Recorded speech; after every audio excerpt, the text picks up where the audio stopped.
Bonjour et bienvenue dans l'heure de la Side, épisode 7, toujours en compagnie de monsieur Aymeric Pradine. Bon, il n'y a pas Ahmed. Il y a un épisode où j'étais absent, là c'est Ahmed parce qu'il est malade, peut-être qu'il y a un autre épisode ce sera Aymeric, on ne sait pas encore, mais comme c'est ses locaux, eh ben, il faut qu'il soit là quand même un peu. C'est vrai. Et notre invité du jour, spécialement pour vous, Marie Ballon, championne de France de bras de fer sportif évidemment, et athlète internationale en équipe de France, qu'on ne présente plus et qui est la figure un peu qu'on va présenter quand même évidemment, mais vous avez compris, et qui gère un peu le bras de fer sportif féminin en France. Donc l'idée c'est de parler un peu du bras de fer sportif féminin, de son club, de son palmarès, voilà, et de son événement. Pour rebondir dans le même sens, pour continuer à présenter Marie, c'est la première femme présidente d'un club de bras de fer en France. Et ben voilà. Qui a créé son club à Massy. Je savais pas ça. Si. Ouais. Après, il y a eu Aude, peut-être Delso, mais elle n'a pas créé son club. Je pense que elle était affiliée à Joseph. Ouais, elle était affiliée à Joseph. Mais... club aussi. Oui, mais c'est ton club, si tu veux. Mais je pense que le club d'Alès, à un moment donné, c'était son mari. Et peut-être qu'elle a été présidente à un moment donné, mais c'est pas le... Voilà, là, tu es vraiment à l'initiative de ce club-là. Donc, c'est à saluer. Et puis, tu es la créatrice du Queen of Arms. On va en parler après. Tout à fait. Absolument. La première compétition 100% féminine française dont le principal objectif c'est de promouvoir le bras de fer féminin en Absolument. France. Et la première compétition dans le monde, hein, parce qu'il n'y a pas eu énormément de compétitions 100% féminines, je crois. Alors je crois que du côté des Américains, il me semble que soit à peu près dans les mêmes timings, soit. Ah oui, ok. Mais il y en a déjà eu. En Europe, j'en ai pas vu en tout cas moi. Aussi bien que celle qu'il y a eu, il n'y a pas eu. Donc ça c'est réglé. Donc voilà. Mais peut-être qu'il y en a eu avant. Moi aussi bien, il y en a vite fait dans des trucs à l'arrache quoi. Là nous c'est propre quoi. C'est français, c'est bien. C'est français. C'est carré. Du coup pour te présenter, Marie, comment t'es un peu arrivée dans le bras de fer sportif, puisque les licenciés en bras de fer sportif sont pas très nombreux et du coup logiquement et proportionnellement il y a moins de féminines. Du coup comment tu t'es dit, je vais faire du bras de fer sportif. Ouais. Et il y a 10% de femmes. 10%, donc c'est pas... Ça commence à progresser. Oui, ça continue de progresser. Et ça fait que commencer. Absolument. 10% sur un peu plus de 1000, ça fait déjà pas mal. Du coup, vous avez le temps pour la petite histoire. On a le temps pour la petite histoire. Si c'est trop long, ça sera coupé de toute manière. Ouais. Nickel. Du coup, à la base, je m'entraînais avec et chez un ami qui s'est dédié à ça, qui est maintenant mon copain. On était plusieurs à s'entraîner régulièrement chez lui et du coup nous on s'entraînait vraiment sérieusement, mais c'était plus prépa physique générale, un peu plein de choses différentes et lui s'intéressait pas mal les vidéos de Devon, un peu comme tout le monde, il est vraiment pas comme tout le monde, mais du coup un peu comme plein de gens dans plein de milieux sportifs, il avait eu vent des vidéos de Devon, des choses comme ça. Comment ? Les vidéos d'Aymeric Pradine et de Ahmed sur bras de fer. Oui. Du coup après ça a continué vers ça, c'est-à-dire que au début avec les copains, donc on regardait beaucoup de vidéos de bras de fer, avec les copains on avait un concept, c'était les soirées East versus West. Okay. Donc on se mettait tous devant East versus West, on faisait des défis sportifs et on mangeait comme des gros. Ouais, c'était génial. Et du coup, on commençait à s'intéresser au bras de fer un peu, etc. Du coup, forcément, moi je travaille dans des bars, donc forcément au début c'est hyper tentant. Tu vois, tu veux faire du bras de fer contre les clients, tu te réalises que t'es un peu forte, tu dis allez, je vais essayer de défier des mecs et tout. Voilà, c'était un peu rigolo. Et j'ai un couple d'amis qui m'ont dit écoute, pour ton anniversaire, on a un copain qui fait du bras de fer dans un club. Pour ton anniversaire, on s'arrange pour qu'il t'emmène. Et j'étais là, il y a des clubs ici et tout. Pour moi, c'était complètement fou. Du coup, je suis allée au club de Vélizy, qui n'est pas affilié à la FF Force, donc j'ai commencé là-bas.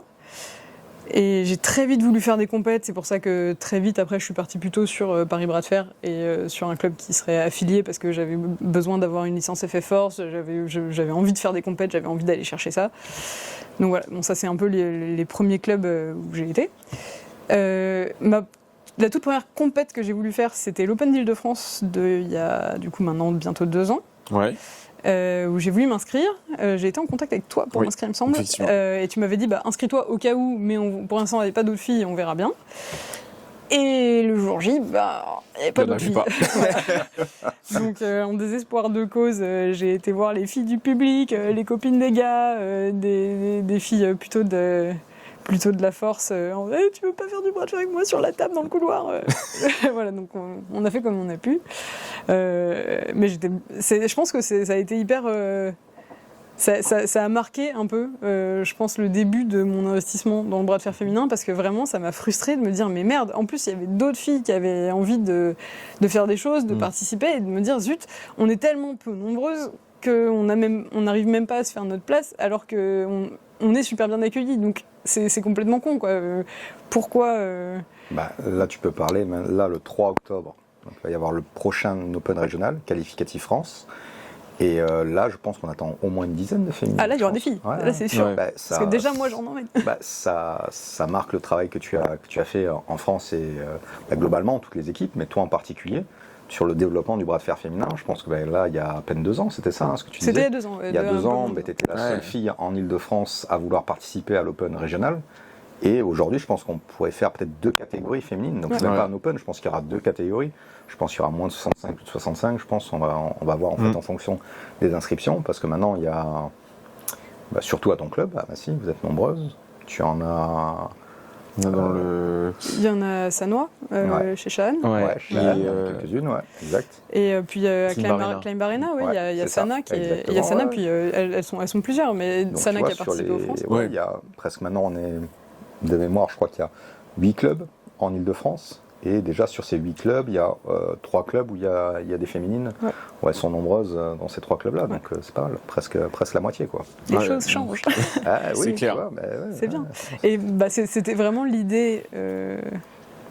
Vraiment, il y a eu cette frustration au départ, quoi, de dire zut, pourquoi on n'est pas plus nombreuses. Et puis la frustration, elle se répercutait en entraînement aussi, parce que c'est hyper dur de trouver des partenaires de sparring qui savent doser suffisamment pour pouvoir me faire travailler en me poussant dans mes retranchements, mais sans que je me fasse mal. Et puis c'est très dur pour quelqu'un de doser suffisamment, c'est vraiment pas évident, il faut quand même commencer à avoir pas mal d'expérience. Donc je me suis rendu compte que une grosse partie de mon entraînement, en fait, je le faisais mal parce que j'allais à fond en permanence. Imagine, t'es un mec et tu t'entraînes que avec Emric. Et Emric, il fait pas gaffe et il bourrine. T'es foutu. Un peu relou. Ou alors il y va tout doucement parce qu'il dit de toute façon il est faible, alors je vais y aller tout doucement, juste avec le petit dos. Du coup, c'était une grosse frustration qu'il n'y ait pas assez de filles. Après, même c'est tout à fait vrai ce que tu dis. Mais après, même pour te comparer, tu vois, pour avoir aussi cet effet d'émulation à l'entraînement, te dire, ok, voilà, on est dans la même catégorie, etc. C'est vrai que d'un côté, t'entraîner avec des gens beaucoup plus forts, c'est intéressant, à condition qu'ils sachent bien t'entraîner. Donc c'est quand même un facteur qui n'est, si tu vas pas ne pas progresser. Par contre, ça peut être dommageable sur la motivation que tu as à venir. Sur le mental, c'est dur. Exactement, sur le mental. Je pense qu'après, par contre, sur l'aspect vraiment technique et progression sur l'entraînement, le fait qu'une fille s'entraîne qu'avec des hommes, je pense pas que ça va la gêner dans sa progression. Par contre, ça va la gêner dans sa motivation, dans le fait de se projeter dans des compétitions. Complètement. Et mentalement, le fait de pas sentir aussi que tu progresses, parce que tu es tout le temps avec des écarts de niveau. On te dit, oui, c'est bien, tu progresses, mais toi, tu es toujours avec des gens que tu vas même pas affronter non plus, jamais en compétition. Et donc, forcément, sur mental, ça joue énormément. Et puis après, tu disais, l'effet d'émulation aussi. Une fois qu'il y a 1, 2, 3, alors quand tu es toute seule, c'est difficile d'agréger. Et puis, des fois, si elle est toute seule, au bout d'un moment, elle perd la motivation, elle s'en va. Une fois qu'il y en a 2, 3, 4, après, du coup, ça permet de fixer aussi et d'avoir une progression sur le long terme. Parce que c'est le bras de fer, comme tu sais, c'est un sport à maturité longue. Et donc, si tu pratiques pas pendant quand même plusieurs années, tu vas pas vraiment rechercher ton potentiel, ni aller vraiment comprendre réellement ce sport-là. Il faut vraiment du temps, quoi. Moi, j'ai l'impression que je viens juste d'ouvrir la porte et qu'il y a encore tout à découvrir. C'est ça qui est génial. 2 ans, 3 ans, même pas. 2 ans, 3 2 ans là. Ouais, tu vois, donc c'est le début au bras de fer. 2 ans, c'est rien. Vraiment. C'est débutant encore. On le sent dans les coudes que c'est le début. Mais il y a un truc qui est dur par rapport à ça aussi, et c'est quelque chose. Je sais que vous êtes majoritairement des garçons à regarder ce podcast, donc pour l'instant. Mais je tiens à le préciser parce que c'est important. Il y a pas mal de gens qui ont cette idée reçue que c'est beaucoup plus facile pour les filles de pratiquer bras de fer parce qu'on fait du résultat tout de suite parce qu'on n'est pas nombreuses. Alors, certes, on n'est pas nombreuses et du coup, on va plus rapidement pouvoir aller faire du résultat. Ça veut pas dire que c'est plus facile, parce que la plupart des mecs qui disent ça, moi j'aimerais bien les voir maintenir une bonne fréquence d'entraînement en étant systématiquement, même pas la moitié, mais genre en étant énormément plus faible que tous les gens avec qui ils s'entraînent. En étant systématiquement avec des gens qui sont en train de se retenir, de mal doser, de machin. C'est hyper compliqué, même pour le moral. Bien sûr. D'ailleurs, ça s'applique aussi aux gars qui sont dans des très petits gabarits et qui s'entraînent qu'avec des gros tout le temps. Ouais. Mais il faut un mental, vous vous rendez pas compte. Hein. Il faut un mental pour continuer l'entraînement dans ces conditions-là, en n'ayant jamais le petit truc d'avoir battu quelqu'un au sparring, machin. Ça, tu l'as une fois tous les 6 mois en compète, quoi. J'exagère un peu, mais... de pas sentir ta progression forcément, quoi. Ouais, ça demande un engagement qui est vraiment pas négligeable. Et moi, c'est quelque chose qui au début a été un peu dur. Après, la première compète que j'ai pu faire, du coup, c'était l'Open de Saussay, il y a 2 ans. C'était pas l'Open de Normandie? Alors, je pense que c'était Saussay, et je pense que Rouen, c'était le 2e que j'ai fait. Du coup, il me semble que le premier, c'était Saussay. Ok. Où je suis arrivée 2e derrière Émilie, qui à l'époque faisait, je pense, un bon 15 kilos de moins que moi. Et là, je me suis dit, waouh, il y a eu d'autres filles où c'était pas trop difficile. Et après, il y a eu Émilie qui m'a juste mis un départ énorme. Et moi qui partais en me disant, je suis super fort pour une fille, mais parce que tu ne te compares jamais, tu vois. Ouais. Elle avait plus de pratique aussi, Émilie. Ah ouais. Mais du coup, moi, ça m'a vraiment ouvert les yeux sur à quel point c'est de la technique, de l'agressivité, de la combativité, et pas juste de la force brute. Parce que sur le papier, je pense que la force brute, je l'avais déjà. Ouais. Donc moi, je me suis dit, waouh, c'est génial. Et je pense à peu près 1 mois après ça, j'étais en train de me brosser les dents et de regarder Instagram. Et j'ai vu un DM d'Aymeric Pradine. Donc à l'époque, Aymeric, je l'avais entreaperçu à 2 compètes. J'avais vu ses combats sur Sud-Ouest. Et il m'envoie un message en disant, voilà, il y a eu des désistements. Il y a une compète contre la Serbie la semaine prochaine. Est-ce que tu es dispo le week-end pour venir en Serbie? Je crois, c'est vrai que je t'ai prévenu vraiment en dernier moment. Et c'est vraiment, je me suis dit, bon, tu me dis la merde, peut-être tu vas me dire oui, elle va me dire non. Ouais. Voilà, comme je t'avais vu que tu étais motivé, je me suis dit, bon, en fait, bon, on va pas spoiler, tu vas finir l'histoire après, mais quand je me suis dit, oh, je l'appelle, c'était vraiment parce qu'il fallait une féminine, il fallait qu'on soit présente. Les filles qui étaient en équipe de France à cette époque-là, elles ne pouvaient pas venir. Et toi, tu n'avais pas encore fait du tout de preuve à l'international, donc je t'avais vu à une compétition, je dis ouais, ok, ça va, elle se débrouille à peu près, ça passera. Mais je pensais franchement t'envoyer à l'abattoir, hein, je te le cache pas, mais bon, je me suis dit, bon, moi je voyais l'aspect, ok, promotion du bras de fer féminin, je lui dis de toute manière, ce sera une expérience pour elle, quoi qu'il arrive. Et moi, je me devais de venir avec une féminine, puisque les Serbes attendaient aussi une féminine en face, quoi. Et je te laisse la suite. D'ailleurs, tu as raison, c'était Rouen le premier Open. Ouais. Et ensuite, juste avant la Serbie, il y a eu Saussay, où j'ai rencontré Valentine. On a fait du sparring et elle m'a dit « Ouh là là, ouh là là, ça va être compliqué !» Donc, moi non plus, je partais pas très confiante. Moi, je te l'ai pas dit à l'époque, mais... Non, il fallait pas me le dire. Je te cacherai pas, et donc... Et du coup, je me suis retrouvée d'une semaine à l'autre, après mon brossage de dents surprise, à traverser la Serbie en minibus avec toute l'équipe. Alors, je vous laisse imaginer, je pense que la plupart d'entre vous visualisent un petit peu l'équipe de France de bras de fer. Quand tu te retrouves dans un minibus avec ce genre de gars, avec Hack, avec JP, avec Bastien, Alan. Que des gros. Et puis t'es la seule fille, parce qu'en plus, là c'était vraiment, il n'y avait pas les... Non, il n'y avait pas les copines ou les femmes de personnes, là, puisqu'on était parti vraiment un petit groupe. Donc tu étais vraiment... heureusement que tu travailles dans un univers masculin, avec les bars, ça aide. Ça va. Tu as pu faire... J'étais pas trop dépaysé. T'as pas dépaysé, tu as... Ça va, il y avait de la viande. Il y avait de la viande, t'as pu faire. Vous entendez avec sa voix enrouée. Et du coup, est arrivé le match contre la Serbe. Ouais. J'avais Bastien dans mon corner. J'ai dit à Bastien d'ailleurs aux Europes cette année, il m'a demandé si je me rappelais, j'étais bien sûr. Et en fait, je me rappellerai toute ma vie. On a fait le premier round. Et elle a pas réussi. Je pense que le premier round, elle a dû perdre sur faute de mémoire. Et elle a pas réussi à passer, quoi. Et je suis retournée voir Bastien dans mon corner et j'étais là, je crois que je suis plus forte qu'elle. Et Bastien, avec sa délicatesse qu'on connaît, il m'a crié dessus. Bien sûr que t'es plus forte Raquel !» Et du coup, j'y suis retournée à fond, et du coup, j'ai miraculeusement gagné 5-0. C'était, compétition internationale. Je pense que personne n'y croyait. Hein. C'était super beau, et puis le cadre était incroyable. On a été accueillis par les Serbes, c'était magnifique. Et puis même pour toi, là, en fait, bon, il y a le stress de l'inconnu, de la première compétition. Après, il faut savoir, c'est que les Serbes ont vraiment bien organisé ça, et que donc le setup, l'entrée, etc., c'était digne quand même déjà du haut niveau en termes d'organisation. Donc ça met une certaine pression supplémentaire. C'est pas une compétition classique. Et donc là, en plus, à savoir que tu as du mérite, parce que les premières compétitions que tu fais, Europe-Monde, ok, c'est gros, il y a du monde, etc. Mais il y a 6 tables, 8 tables en simultané, tu es un peu dans la masse, c'est un autre stress.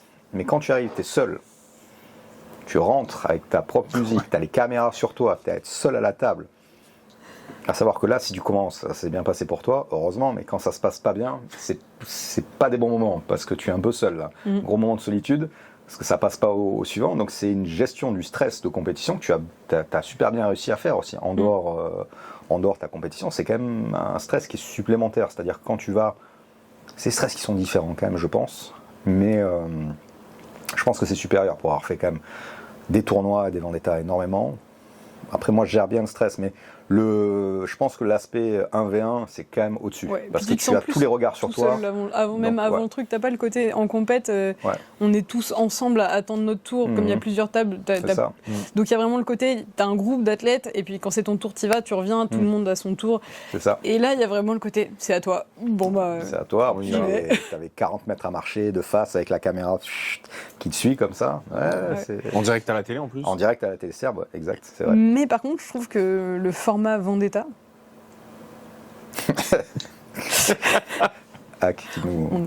Qui nous écrit parce qu'il ne peut pas parler trop, donc du coup, il disait qu'en Serbie, il n'y avait pas assez de viande. Donc, des montagnes de porc grillé. Les Français qui étaient là confirmeront, mais mettez un commentaire sur la viande serbe. C'était incroyable. Et par contre, du coup, ça a fait quelque chose aussi, c'est que moi, j'ai quasiment... À part les 2 compètes en Normandie, j'ai quasiment commencé ma vie de compétitrice en bras de fer sportif avec des Vendetta. Et pour le coup, je trouve que le format Vendetta, il y a quelque chose au niveau du mental, de retourner contre un adversaire, d'essayer de faire mieux, d'essayer de comprendre. Alors, à l'époque, je comprenais à moitié, c'est généreux, je comprenais à 5% ce que je faisais. Donc il y a vraiment un truc d'essayer quand même de comprendre ce qui s'est passé, d'essayer de voir comment tu peux passer la fois d'après. Je pense que c'est un format qui est pour le bras de fer, c'est infaisable en championnat, mais pour le bras de fer, c'est un format qui est fantastique, le format Vendetta, le format en plusieurs manches comme ça. Et ça faisait partie des trucs aussi où je me disais, il y a énormément de filles en France qui n'ont jamais eu de Vendetta, parce qu'il n'y en a pas tant que ça, il n'y en a pas si souvent que ça. Les clubs, franchement, organiser des Vendetta, c'est génial, je me permets, mais c'est un format qui permet de faire du bras de fer complètement différemment de ce qu'on fait en championnat. C'est vrai qu'après, il y avait de la demande, il y a eu le Nord-Est Sud, etc. Après, mais il y avait peut-être 20, 30 Vendetta hommes, et de temps en temps, il y avait une féminine, parce qu'elles n'étaient pas trop nombreuses. Là, maintenant, il y en a pas mal.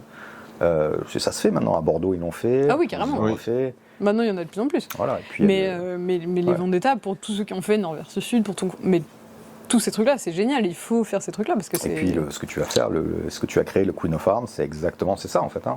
C'est des Vendetta vraiment entre françaises et avec des athlètes internationales aussi. Donc faire venir, ça c'est vraiment une nouveauté. Hein. Ça, sur le sol français, ça s'est jamais fait, hein, tout simplement. Hein. Il y a eu des Vendetta hommes, ça c'est pas un problème, mais de faire venir en plus des athlètes de très haut niveau, les meilleurs athlètes féminines du monde en France, et même pour déjà pour l'image du sport, etc., pour les athlètes françaises de pouvoir, se comparer au meilleur niveau mondial, ça c'est une bonne chose, ça permet de voir ce qu'il faut travailler. Et de permettre de faire monter le niveau global de tout le monde en fait. Hein, et là c'est le cas. Hein. Au dernier championnat de France, combien de féminines? 20 On était 22 en incroyable. Total. C'est pour vous dire. Hein, puisque, on était 13 l'année d'avant. Mes premiers championnats de France, on était 13. Ah oui. Moi, depuis que je m'occupe du bras de fer et de tout le travail que j'ai fait, j'étais super content de ce dernier championnat de France. Ça m'a fait vraiment plaisir de voir. Avant, j'avais même du mal à faire une catégorie féminine. Je me disais, est-ce que je vais avoir un podium? Donc j'étais obligé de faire un open. Et je me dis, j'espère qu'elles seront 3. Il y a même une année, alors je sais plus quelle année, 2020, 2021, je sais plus, j'ai dû mettre une féminine qui était licenciée dans un club, bien entendu, mais qui faisait partie de la gestion du club. Elle faisait pas vraiment d'entraînement, elle en avait fait un petit peu, mais elle n'était pas compétitrice. Et j'ai dû la convaincre de faire, parce que sinon je n'arrivais pas à avoir un podium. Et là c'est dur. C'est le minimum d'avoir un podium. Et du coup, c'est terrible pour les filles qui gagnent aussi, parce que du coup, tu te sens moins légitime, c'est terrible. Et là, maintenant, tu as un vrai championnat de France féminin avec plusieurs catégories de poids, avec vraiment une densité à chaque fois entre 6 et 8 féminines, plus après un open. Parce qu'avant, il n'y avait pas d'open. Et avec un vrai niveau maintenant. Et avec un vrai niveau à l'open, avec des surprises, c'est pas forcément la plus lourde qui gagne, etc. Donc du coup, parce que le niveau augmente énormément, donc c'est plus tout le temps en relation avec le poids, être en relation avec aussi le niveau d'entraînement, le niveau de technicité, etc. Mais donc il y a du niveau maintenant, et ça a été, ça s'est encore répercuté au championnat d'Europe. Tu as Valentine qui est vice-championne d'Europe senior. Tu as Mathilde qui fait des médailles en espoir, tu as Julie qui fait des médailles en junior. Donc ça veut dire que maintenant, les athlètes féminines françaises sont parmi les meilleures athlètes d'Europe. Ouais. C'est quand même très nouveau. Voilà. Avant, il n'y en avait pas ou peu, et le niveau était très faible. Aujourd'hui, on commence à avoir du bon niveau, du très bon niveau, et puis après, on a la chance aussi d'avoir aussi peut-être une génération exceptionnelle aussi. Hein, ça va avec. Hein. Mais mine de rien, on est plus nombreuses. Il y a un niveau qui est super en France. On a vu avec les hommes aussi. Il y a un niveau qui commence à être vraiment solide en France, qui explose. Donc il n'y a pas de raison aussi que les filles, elles profitent pas de ce niveau-là. Donc là, il y a eu les filles qui ont fait des médailles. On a été plusieurs à faire des top 8 aux Europes. Il y a eu Chada, il y a eu Eden, il y a eu moi à faire des top 8 aux Europes. Il y a eu... Donc ça commence. On n'est plus en fin de catégorie. Quoi. Bien sûr. Je pense qu'en féminine, il n'y a même pas eu de contre-performance. Toutes les filles ont fait des perfs, quoi. Parce que top 8 Europe, c'est quand même une super perf. Donc, non, elles ont toutes fait... Mais ça, c'est venu aussi de... En fait, la jeunesse de Queens of the Arm, vous m'arrêtez ainsi. La jeunesse de Queens of the Arm, ça a été vraiment... Il y a ce grand resto bar qui organise plein d'événements, donc pas un de ceux dans lesquels je travaille, qui est à Massy aussi dans ma ville. Tu peux les citer, hein, bien sûr, le RSKOL. Du coup, on avait sympathisé, on se connaissait déjà, il me suivait sur les réseaux, etc. Enfin voilà, parce qu'on bosse dans le même milieu. Enfin, on se connaissait pas vraiment encore à l'époque. Mais il y avait ce contact sur Instagram. Aux Europes, il y avait Eden qui avait fait, il me semble, 5e en moins de 70. Moi, j'avais fait 6e en moins de 80 l'année dernière. Et on avait fait un petit post pour dire, voilà, même si fatalement, ça va toujours... Ça reste le bras de fer, on suit beaucoup plus les mecs qui sont bien installés dans la discipline, les gars qui font de la grosse performance. Voilà, donc c'est sûr que ça va... Forcément, ça parle plus des Alan Barberis, tu vois, ou des Ethan. Mais du coup, avec Eden, on avait fait un petit post en disant oubliez pas que les filles, on est là et on arrive. Donc, on était que toutes les deux en senior l'année dernière. Parce que Valentine, Mathilde, Aude, il me semble, enfin bref, il y avait plusieurs filles qui étaient chez les jeunes, mais Eden et moi, on était les seuls en senior. Donc on avait fait un petit post sur Insta en disant oubliez pas qu'on arrive, on est là. Et Fabrice du SCOEL m'avait contacté sur Insta en me disant mais écoute, si vous avez un petit problème de visibilité féminine, tu veux pas qu'on organise une compète 100% féminine à Massy? J'étais là, alors, hier, tout de suite, fonçons. Et c'est comme ça qu'on a lancé le projet. Et en parallèle, on a lancé donc, la page des ferristes françaises sur Insta qui s'appelle Women's Arm Wrestling France. Le lien cliquable sera absolument par là. Par là-bas. Cliquable. Par là-bas. Cliquable par là. Voilà. Et il y aura sûrement un T-Rex aussi. Pareil. Fallait le caler. Et parce qu'on s'est dit, voilà, il y a plein de filles, on ne sait même pas qu'elles sont là, on ne sait pas dans quel club il y a des filles, on ne sait pas... Des fois, on aimerait bien s'entraîner entre nous, mais on ne sait pas qui sont... Enfin, tu vois, on se voit une fois par an au championnat de France. Aux petites compètes, on sait à peu près qui il y a autour de nous, mais c'est pas évident. Donc, on a créé cette page-là pour se rassembler un peu toutes, pour mettre en avant les ferristes françaises, et pour avoir Ouais, un endroit où on sait qu'on est toutes là, et puis on peut c'est déjà arrivé qu'il y ait des filles qui... Donc on a un groupe, hein. Si, c'est des filles, si vous voulez, je vous mets dans le groupe, il n'y a pas de souci. Donc c'est arrivé qu'il y ait des filles qui savaient pas trop où s'entraîner parce que elles voulaient s'entraîner avec des filles, elles voulaient pas être dans un club que de mecs, mais elles savaient pas où aller. Donc on les a mises en contact avec des clubs où il y avait des filles. Enfin voilà, il y a cette volonté-là d'essayer de rendre la pratique du bras de fer plus accessible, plus facile pour les filles, et puis un peu moins intimidante, un peu moins... C'est vrai, tu m'avais contacté pour ça aussi, on a travaillé ensemble pour ça.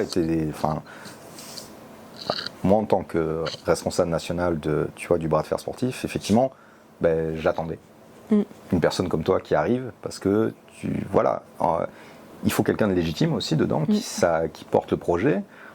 Moi, j'ai essayé, bien entendu, de développer le bras de fer féminin. Quand tu développes le bras de fer, tu développes tout le bras de fer. Mais pour que ça s'accélère, que ça fonctionne mieux, que ça soit plus pertinent, une personne qui est elle-même concernée, ça fonctionne d'autant mieux. Ouais. Et quand j'ai vu, quand tu es arrivé, je t'ai regardé de loin en tant qu'athlète au début, j'ai vu ta performance en Serbie, j'ai dit voilà, j'ai vu la personne que tu étais aussi, et donc je dis c'est quelqu'un de sérieux, c'est quelqu'un qui est passionné, etc. Et quand tu m'as fait part de tes projets, j'ai dit ça y est, super. Mais en tant que responsable, c'est vraiment tu es arrivé pile dans ce que je cherchais.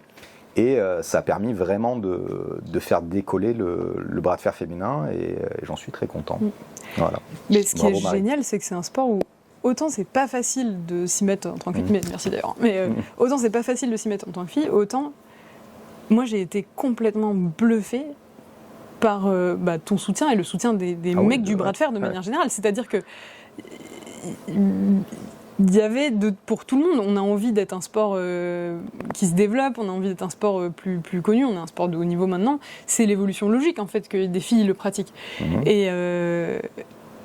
Et globalement, les mecs du bras de fer, il y a eu vraiment un soutien énorme de genre mais bien sûr, mais c'est génial.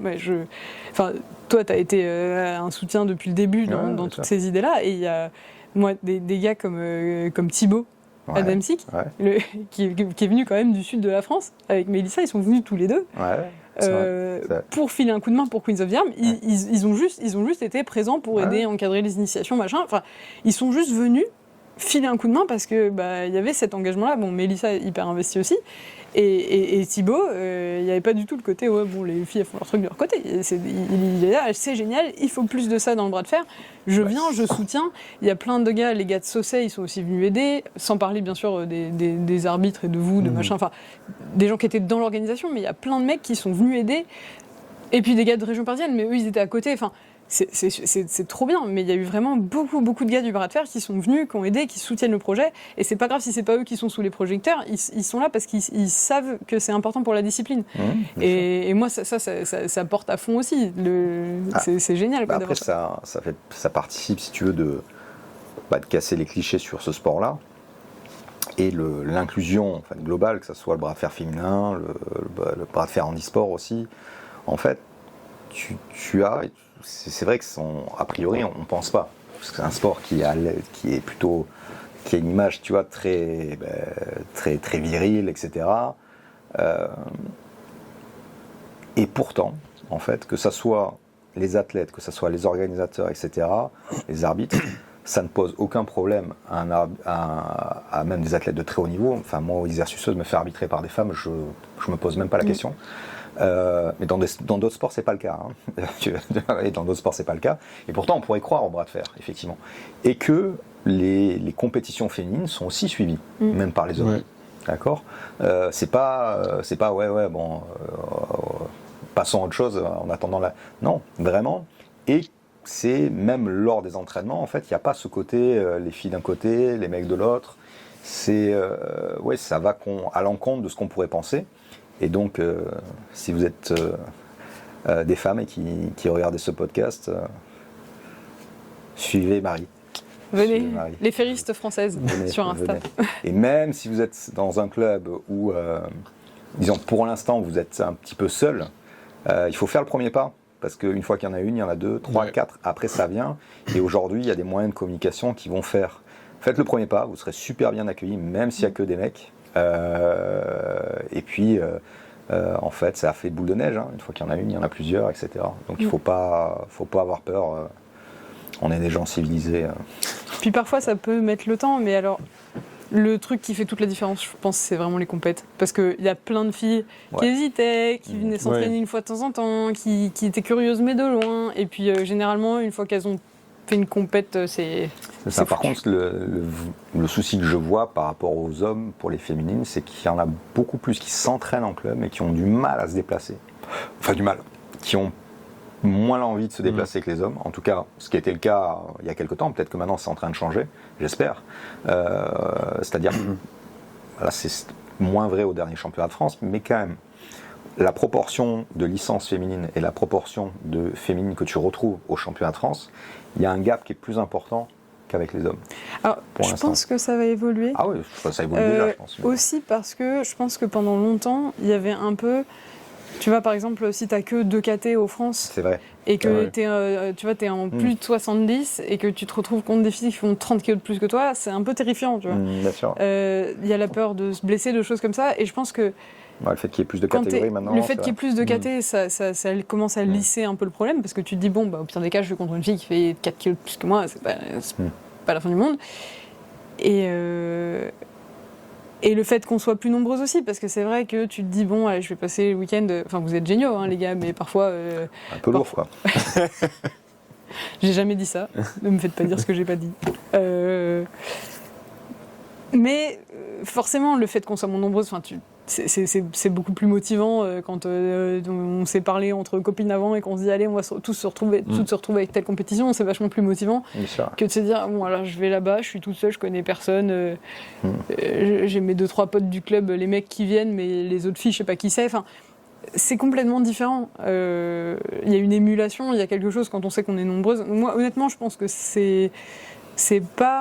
c'était vraiment dû au fait qu'on était si peu nombreuses. Je pense que c'est une différence qui va vraiment être lissée avec le temps. Après, c'est toute une question. À chaque fois, il y a un gap, même que ce soit dans l'évolution de bras de fer, là je le vois, même dans le club au début c'est dur, et après tu passes une masse critique à un moment donné qui fait que ça s'entretient tout seul en fait. Alors c'est très dur en fait, tu es dans un cercle vicieux au départ qui est dur à casser, et pour en général casser ce cercle vicieux là, il faut mettre les choses en place, mais après, tout début, ça dépend énormément des individus. Et c'est pour ça que je t'attendais, Marie. Et que Marie est arrivée. Bien sûr, après, en fait, il fallait quelqu'un pour agréger ça et pour qu'en fait, concrétiser, si tu veux, la mise en place de la structure. Mais ça dépend d'abord d'individus qui se passionnent encore plus que les autres et qui tirent tout le monde. Et à un moment donné, après, il n'y a plus besoin, en fait. Ça s'auto-entretient plus facilement, en fait. Mais je pense qu'il faut un peu de tout pour faire monter la mayonnaise, entre guillemets. Mais il faut des gens comme Valentine, par exemple, qui sont des athlètes, mais d'un niveau phénoménal et hyper charismatique, hyper admirable. Enfin, quand on regarde les combats de Valentine, moi, il y a des combats de Valentine, rien d'y repenser, j'ai des frissons. J'étais tellement... Son combat contre Malin Bergström au Queens of the Arm de l'année dernière. Je suis pas du tout objective, mais émotionnellement, pour moi, c'était un immense moment de sport. Ah ouais, mais en plus, elle bat bras gauche. Ah, ok, elle a perdu bras droit. Parce que Malin est un peu plus forte bras droit. Mais bras gauche, elle s'entraîne, elle est forte. Moi, personnellement, pareil, j'étais scié sur le cul. Je pensais jamais qu'elle allait la battre. Hein. Même sur son bras plus faible, entre guillemets. Parce que Valentine est plus homogène sur ses 2 bras que Malin. Après, Valentine met un commentaire, c'était pas d'accord. Mais je pense qu'elle est assez proche. Je pense qu'elle est peut-être meilleure bras droit, peut-être que bras gauche, je ne sais pas. Mais elle est assez proche. Alors, Malin, il y a un plus d'écart. Mais Malin, c'est une super athlète. Enfin, là, c'est une très grande athlète. Et moi, j'étais là, je fais waouh, qu'est-ce qui se passe, quoi. Moi, j'étais sur le cul. J'ai dit waouh. Et là, du coup, elle était maintenant même connue, même en Suède, qui est la plus grosse nation féminine du bras de fer, quoi. Donc, elle était déjà attendue au championnat d'Europe. Hein. Elle n'était pas inconnue, Valentine, quoi. Mais du coup, je pense qu'il faut un peu de tout ça. Il faut des athlètes qui performent, qu'on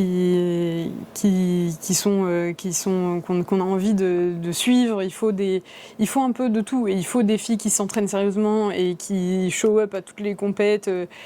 Et une fois qu'on commence à avoir un peu tout ça, et maintenant on a un peu de tout ça, des filles qui sont à fond dans l'organisation, des arbitres, Aude, première arbitre française internationale, ouais. qui fait un super boulot, qui est reconnu par la Fédé européenne. C'est génial. Athlète, arbitre, pilote. Voilà. Et bientôt, combo gagnant. Conduira l'équipe de France bientôt. On aura un avion privé. Faut se faire une raison, il y a des gens qui sont juste... Wow. Mais du coup, il faut avoir des filles comme ça dans un peu tous les aspects du truc, et là ça commence à faire quelque chose qui est solide et qui fait que il y a d'autres filles qui commencent à s'agréger autour, et maintenant ça commence à prendre. Et je pense que ça se voit énormément. Tu me corriges, Aymeric, vous deux les gars, mais je pense que ça se voit énormément dans l'expérience des athlètes féminines. Parce que quand moi j'ai commencé le bras de fer, une fille qui faisait du bras de fer depuis longtemps, elle en faisait depuis 2 ans. C'était une fille expérimentée dans le bras de fer. Alors qu'aujourd'hui, moi j'en fais depuis 2 ans, je suis encore relativement débutante, même pas. Enfin, il y a pas mal de filles qui ont plus d'expérience que moi, même en France.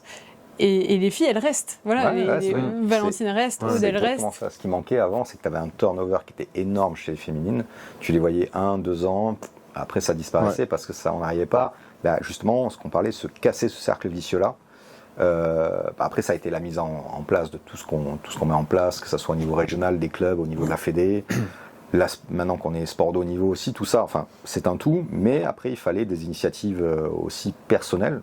La tienne notamment, mais après d'autres filles aussi qui sont vraiment passionnées dans des clubs, et le fait de se mettre en lien, tout simplement, et d'arriver, et à un moment donné, tu passes un cap, et j'espère que, à mon avis, ce cap-là est passé, c'est-à-dire qu'on ne va pas revenir en arrière, et ça va faire que évoluer, je pense. C'est sûr. Parce que, voilà, et tant mieux.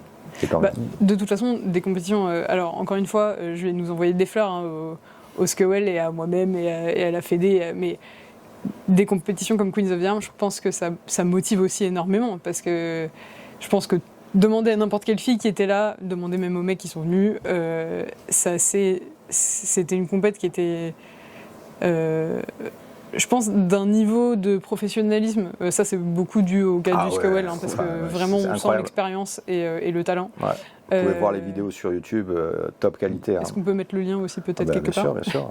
Hack. Il va nous détester. Il va mettre des liens partout. Il y aura 18 liens. Il y a 18 liens là. Mais vraiment, c'était exceptionnel. Et c'était un moment génial. Et je pense que personne s'est dit qu'il regardait du bras de fer de seconde zone à ce moment-là. Non, mais le setup qu'ils ont mis derrière, en fait, on va parler du Queen of Arms, parce qu'on y est, on va en parler. Alors, c'est un projet que toi, tu as initié. Tu m'en as parlé. Je t'ai aiguillé dans les grandes lignes pour faire le truc, mais tu as vraiment fait ça avec le trio. Rappelle-moi les prénoms, désolé les gars. Abdel, Eric et Fabrice. Et du coup, c'était avec Fabrice qu'on a commencé à lancer l'idée, Fabrice. Mais les trois gars sont les gens de la super équipe. Oui. Et du coup, donc, c'est vraiment vous qui avez porté le truc. Bon, moi, j'ai cadré le truc derrière, mais bon, j'ai dit ok, c'est ton projet, donc voilà, hop, tu peux faire ça, je peux t'aider pour l'aspect matériel, l'aspect humain pour avoir les arbitres, etc. Ok, ça, il n'y a pas de problème, je vais là-dessus. Et quand je suis arrivé, j'étais bluffé de l'organisation. Je suis arrivé, je m'attendais à avoir un truc dans un bar, bon, classique, ça allait être sympa. Je veux dire, le setup, ils avaient mis tout le fond de scène avec les logos fédéraux, les sponsors, le machin, son, lumière, DJ. J'ai fait waouh. Et moi, ça m'a fait super plaisir parce que pour une fois, il y a un truc que j'organise rien. Je suis arrivé comme ça, comme un spectateur. Alors souvent, quand il y a quelque chose, même quand c'est pas moi qui l'organise, je l'organise quand même. Et là, pour la première fois, j'ai fait waouh, quelque chose qui marche sans que je sois là. Et ça fait super plaisir. Et qu'il y en ait plein comme ça. Voilà. Donc ouais, c'était chouette.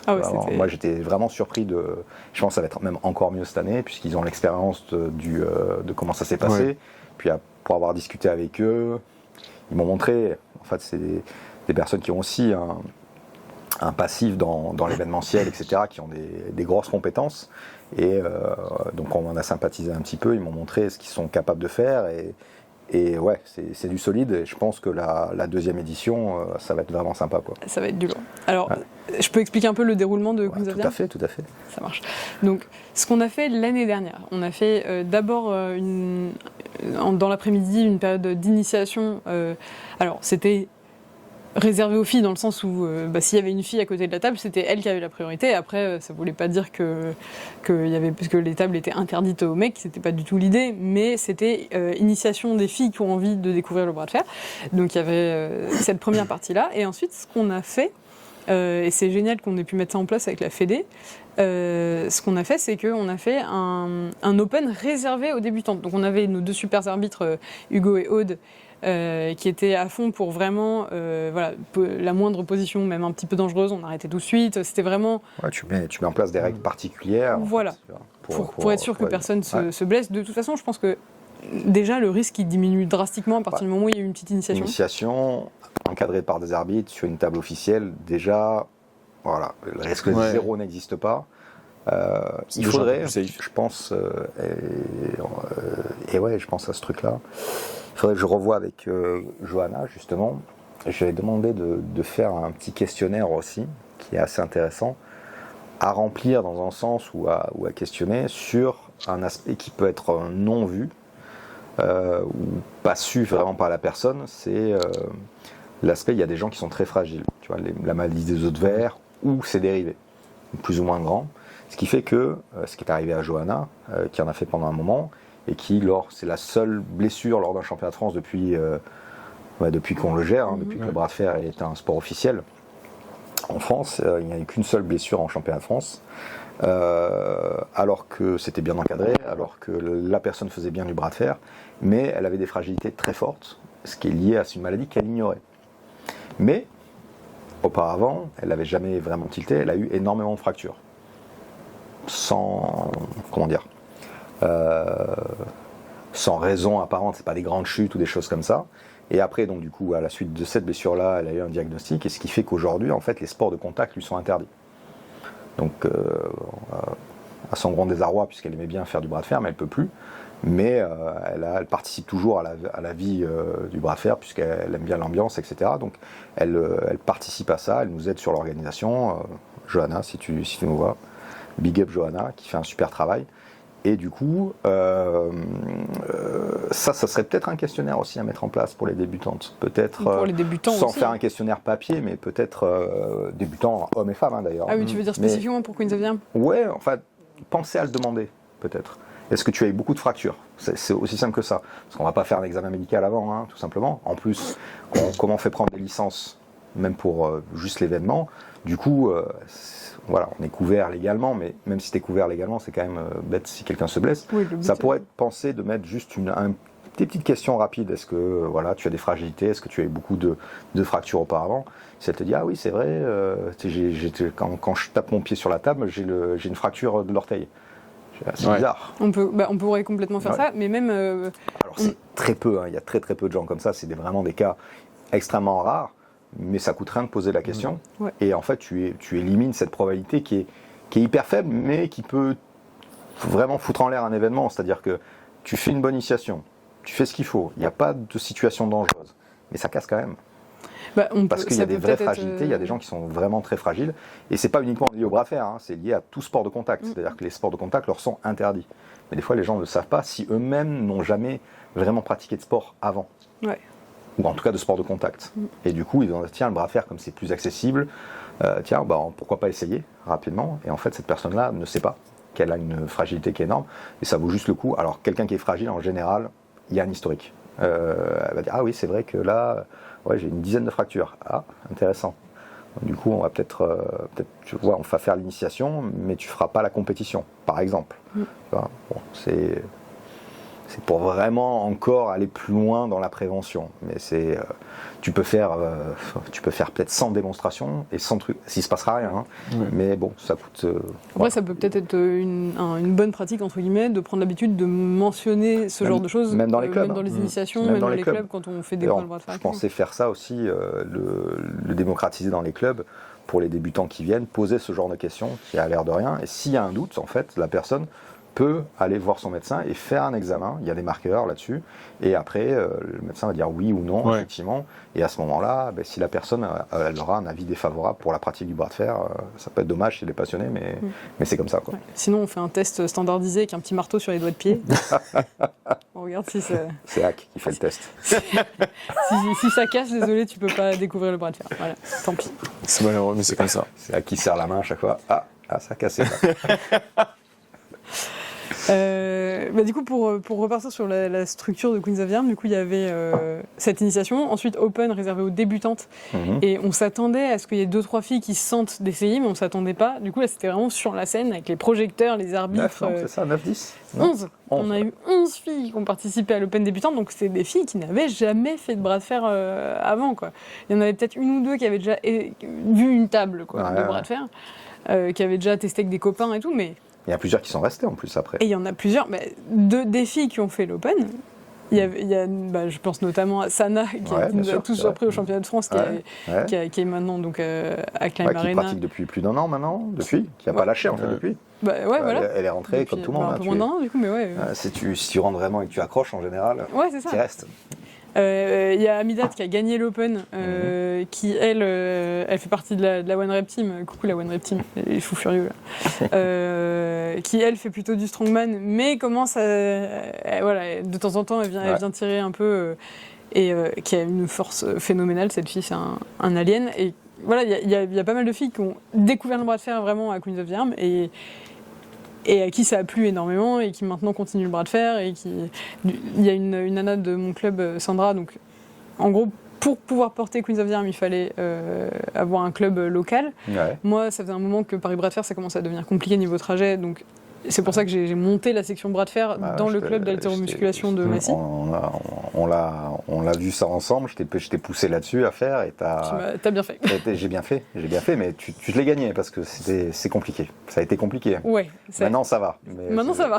Ça a été compliqué au début. Mais du coup, il y avait l'ESM haltéromusculation qui est une salle, ça fait, je pense, ça doit faire dans les 60 ans que la salle existe à Massy, c'est une salle associative. Donc on a monté une section bras de fer dans la salle, ce qui a ses avantages et ses inconvénients, mais par contre c'est génial qu'on ait pu avoir ça, et du coup le projet a été porté en partie par ce club, donc, qui est un club multisport, le SM. Ça nous a permis aussi d'avoir une structure locale, c'était top, et du coup il y a notamment, je pense à Sandra qui s'entraîne mais en force athlétique, parce que l'ESM est affilié FF Force, donc elle faisait plutôt que de la force. Elle a commencé pareil à Queens of the Arm, mais elle est mordue, et du coup maintenant toutes les semaines Sandra s'entraîne avec nous. Elle a arrêté la force, pas encore? Non, pas encore. Bientôt. Mais ça... Salut à nos amis forceux. On vous aime bien, on chambre un peu. Mais ça permet de planter la graine, quoi. Puis après, tout le monde n'est pas obligé de faire que ça, et c'est quand même génial d'avoir des filles qui commencent à pratiquer. Et du coup, c'est vrai que cet Open débutant, ça a ouvert des portes incroyables. On s'attendait pas du tout. Je pense que personne s'attendait à ce qu'il y ait 11 personnes parce que les filles, mais vous êtes incroyables, parce qu'il faut quand même y aller, de faire une initiation dans un sport. Et ensuite, on te dit, est-ce que tu veux monter sur la scène sous les projecteurs là-bas, avec les arbitres, faire une compète contre les autres filles? Tu sais que ça m'étonne moins que pour les hommes, pour avoir fait énormément de démos. Raph aussi, on fait. Les femmes s'approchent beaucoup plus facilement, ou essayent beaucoup plus facilement, parce qu'il y a peut-être moins d'ego ou moins de peur de jugement, de peur de perdre que chez les hommes. Ça, en général, c'est plus facile d'avoir des... là, on était au Fitex, on a eu beaucoup de filles qui sont venues essayer, presque plus que... proportionnellement au nombre, plus que les hommes, ça c'est clair. Alors, comme il y avait plus d'hommes, forcément, tu as plus d'hommes au final, mais à chaque fois qu'il y en avait une quasiment qui s'approchait de la table, elle venait tester, c'était sûr, quoi. Alors que les mecs, on leur demandait, ils disaient non. Mais ça, c'est une des grosses différences dans l'approche. C'est pour ça que pour moi, c'est beaucoup plus facile de faire comprendre le bras de fer comme un vrai sport aux filles qu'aux hommes. C'est parce que les hommes, ils pensent que s'ils gagnent pas, ça n'a pas d'intérêt. Parce que comme ils ont du mal à intégrer que c'est un sport, personne va aller... va aller découvrir le tennis, tu demandes pas à Federer de te faire découvrir le tennis en espérant gagner contre lui, tu vois, c'est complètement aberrant. Du coup, c'est vrai que quand tu vois Aymeric Pradine, tu te dis bon, tu vois la tronche des bras et tu te dis oulala, je vais pas gagner. Et du coup, il y a plein de mecs qui, comme ils voient pas ça, comme ils voient pas ça comme un sport, ils voient ça comme un, je suis désolé, je vais être grossière, mais un concours de zizi. Du coup, ils se disent oula, je vois ses bras, j'ai perdu d'avance, donc ils essayent même pas. Les filles ont moins ce truc-là parce que elles attachent un peu moins leur force et leur performance sportive à ce qu'elles valent en tant qu'humains, je pense, naturellement. Et du coup, leur ego va pas être tellement abîmé si elles perdent une compète de bras de fer alors qu'elles n'en ont jamais fait de leur vie. C'est normal, personne gagne une compète quand on n'a jamais fait de ta vie. Enfin, Et du coup, je pense que c'est plus facile pour les filles de franchir ce truc-là que pour beaucoup de mecs. Ce qui est dommage parce que, en fait, s'il y a ce truc-là, c'est parce qu'ils voient pas ça comme un vrai sport. C'est parce qu'ils voient pas ça comme, ok, j'apprends les techniques, j'essaie de comprendre comment ça marche. Ils voient ça comme, je veux voir si je suis plus fort que lui ou pas. Ouais. Et c'est vraiment dommage. Et si je suis pas, j'arrête. Ouais. Et pour le coup, les filles, il n'y a pas ce truc-là parce que c'est pas. Du coup, elles sont aussi beaucoup plus ouvertes au concept de c'est de la technique. Et c'est de la technique, c'est un vrai sport. Donc c'est vraiment, je pense, complètement différent sur Ambiance. Mais honnêtement, moi, je ne m'attendais quand même pas à ce qu'on ait 11 personnes qui se motivent et qui y aillent. Et au final, l'Open des débutantes, il y a une super ambiance. Ça s'est super bien passé. On a eu nos gagnantes. Et ensuite, il y a eu, du coup, direct après l'Open, il y a eu des vendettas. Donc on avait 8 combats avec des Françaises entre elles, donc parmi les meilleures ferristes françaises. Et on avait donc Malin Bergström, parce que moi j'avais parlé du projet avec Anna Gronlund, qui est coordinatrice East versus West. Ouais, donc on avait parlé du projet ensemble, et elle avait adoré l'idée. À la base, c'est elle qui avait dit je viendrai si tu organises ça. Malheureusement, il y a eu un événement East versus West à peu près en même temps, donc elle n'a pas pu venir. Et du coup, c'est elle qui a passé le mot aux Suédoises. Donc, ensuite, c'est passé à Carolina Petersen qui devait venir, mais qui avait des examens. Et Carolina a dit, mais contactez Malin, je pense qu'elle est dispo. Et du coup, c'est pour ça que c'est Malin qui est venue. Mais du coup, le mot s'est un peu passé comme ça. Oui, je pense que maintenant, elles veulent toutes venir. Ah bah. Maintenant, t'as plus besoin d'aller chercher. En fait, c'est elle qui t'envoie des DM. Alors, c'est quand ? C'est quand ? Bah, surtout qu'en plus, on a eu une surprise parce qu'il y avait à ce moment-là Nastasia Pastorkova, Nana, qui était dans le coin. C'est vrai. Et du coup, qui est venue. Parce qu'il y avait un certain Mathis qui était pas loin. Nana, if you watch this video. Le pauvre.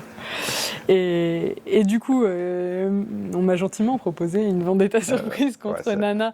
T'as pas fait un cadeau, hein. Pour être très clair. Alors, je savais. Pour être très clair, on n'a pas du tout le même niveau. Bah là, elle a fait son premier combat au East versus West. Voilà. Ouais. Donc la pipeline Queens of the Arm to East versus West est réelle, officiellement. Oui, c'est ça. C'est un tremplin pour votre carrière. C'est un tremplin direct.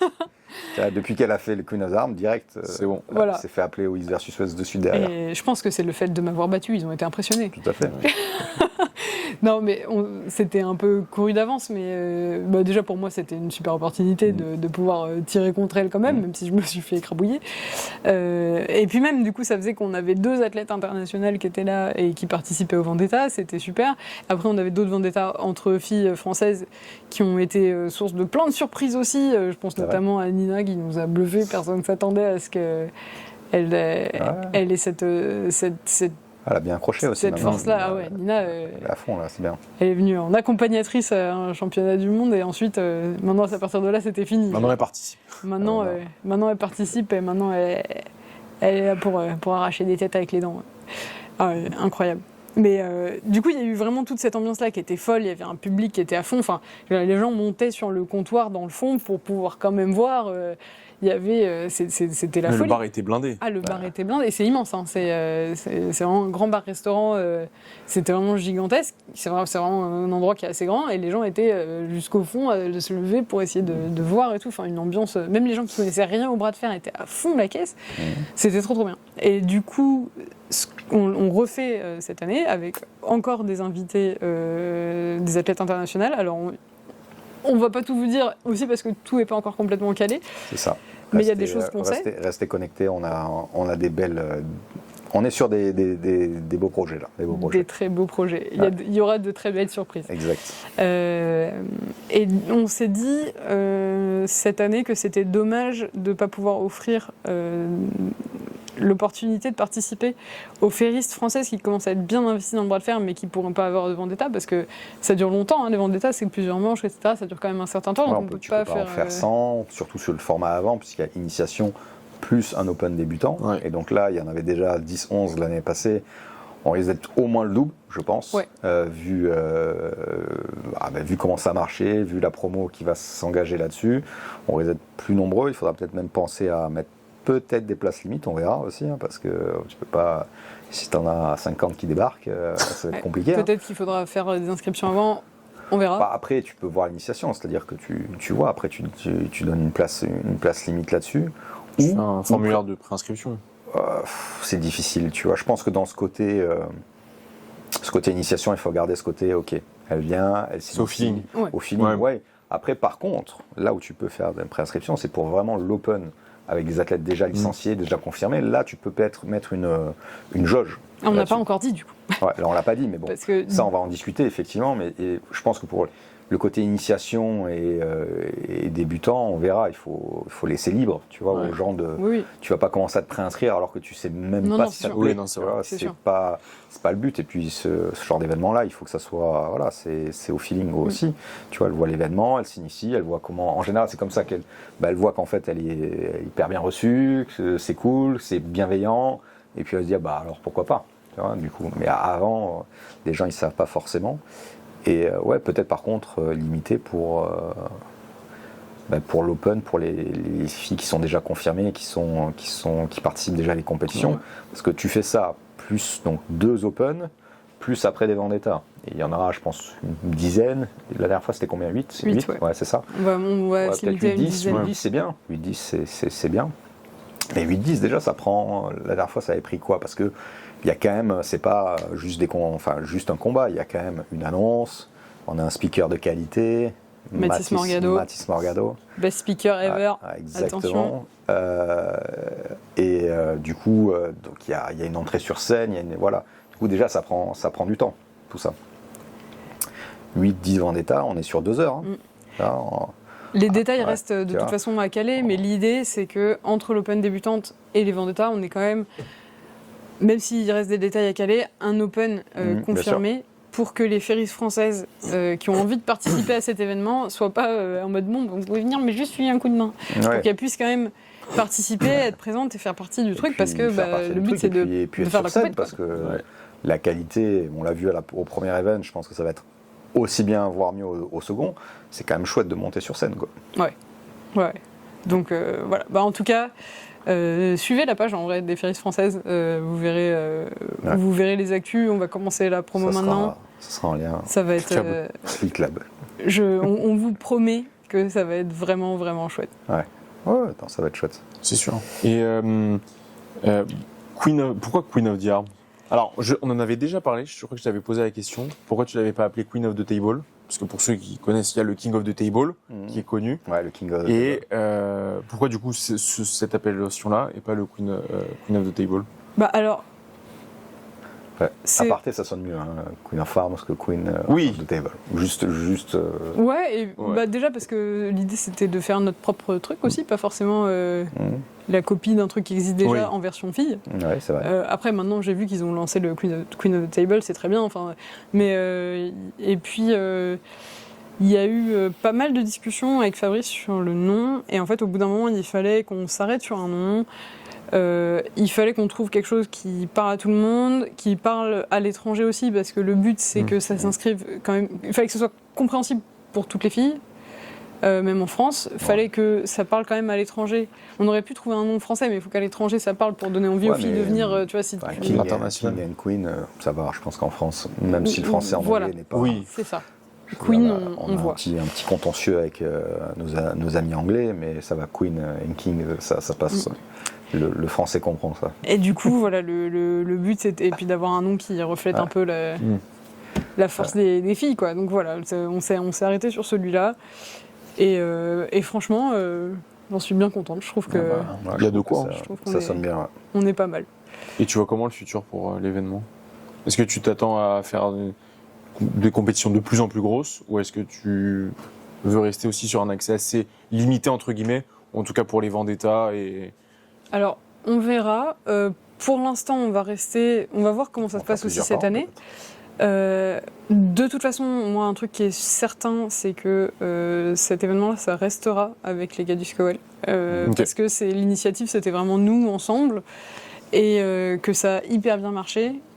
Et que c'est vraiment... Moi, ça me fait chaud au cœur à quel point ils se sont pris au jeu, ils se sont passionnés pour ce sport. Enfin, ils se sont bouffés des heures et des heures de vidéos de compète pour savoir comment ça se passe. Fabrice, il a codé lui-même une interface pour mettre à jour les points. Enfin, j'ai discuté avec lui, c'était impressionnant. Ouais. Et ils se sont vraiment passionnés pour le bras de fer. Et ils se sont... Enfin, à la base, ils nous doivent rien, ces gars. Et ils se sont investi pour cette cause-là. Enfin, pour moi, ça n'a pas de prix. Je pense qu'il y aura un avant et un après. Là, déjà, on voit la différence, mais je pense que ça va vraiment faire passer un cap, tu vois, des gens passionnés avec des compétences, avec des contacts, des moyens aussi, le fait d'avoir créé leur structure, ce qui permet, parce que ça, on se rend pas compte, effectivement, ok, c'est ton initiative, la Fédé appuie derrière, mais c'est grâce aussi à eux, et beaucoup à eux, parce que tu as un lieu qui t'est donné, un super lieu. Ça, normalement, c'est impayable pour la Fédé. Oui, mais c'est-à-dire que pour le niveau de développement de notre sport aujourd'hui, même si on est un sport de niveau, même si on est de plus en plus nombreux, etc., je veux dire, il y a des dépenses qui sont entre guillemets prioritaires, et comme on n'est pas un gros sport, on ne peut pas se permettre encore la cerise sur le gâteau comme ça, parce qu'on est déjà sur la cerise sur le gâteau grâce à ça, et c'est grâce à ces 3 passionnés qui ont fait un travail incroyable, quoi. C'est des rugbymen à la base. Ouais, mais les rugbymen, on est bien. Ils sont pas trop pour le Stade Toulousain, mais c'est pas grave. 4 fois, les gars. Mais de toute façon, ça n'a pas de prix. Ouais. Enfin, pour moi, c'est vraiment les planètes qui se sont alignées. J'ai une chance phénoménale. Faut toujours. Mais du coup, pour moi, cet événement-là, ça continuera tant qu'ils le veulent bien, les gars. Ça continuera avec eux. Parce que c'est ça qui a donné l'âme aussi à l'événement. Après, je pense que ça vaudra peut-être le coup de discuter comment on veut faire évoluer les choses. On verra comment ça se passe cette année. Bien sûr. Moi, en tout cas, il y a un truc qui est certain, c'est que d'un point de vue personnel, pour moi, il y a vraiment 2 volets dans ma vie de ferriste. Il y a le volet athlète, c'est-à-dire que j'ai pas du tout envie de lâcher ça.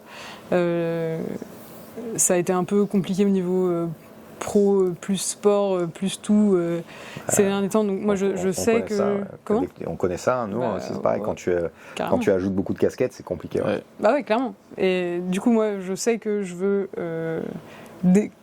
absolument pas lâcher le côté athlète, et je veux continuer. Je veux voir jusqu'où je peux aller dans le bras de fer. J'ai vraiment envie de viser loin. J'ai envie de... Voilà, je sais que je fais que commencer. Il y a encore énormément de travail à faire. Je veux pas du tout laisser tomber le côté athlète, mais par contre, le côté organisation de choses comme ça, pour moi, c'est... Enfin, vraiment, je sais pas si je peux dire que je me suis trouvé une vocation, mais vraiment, c'est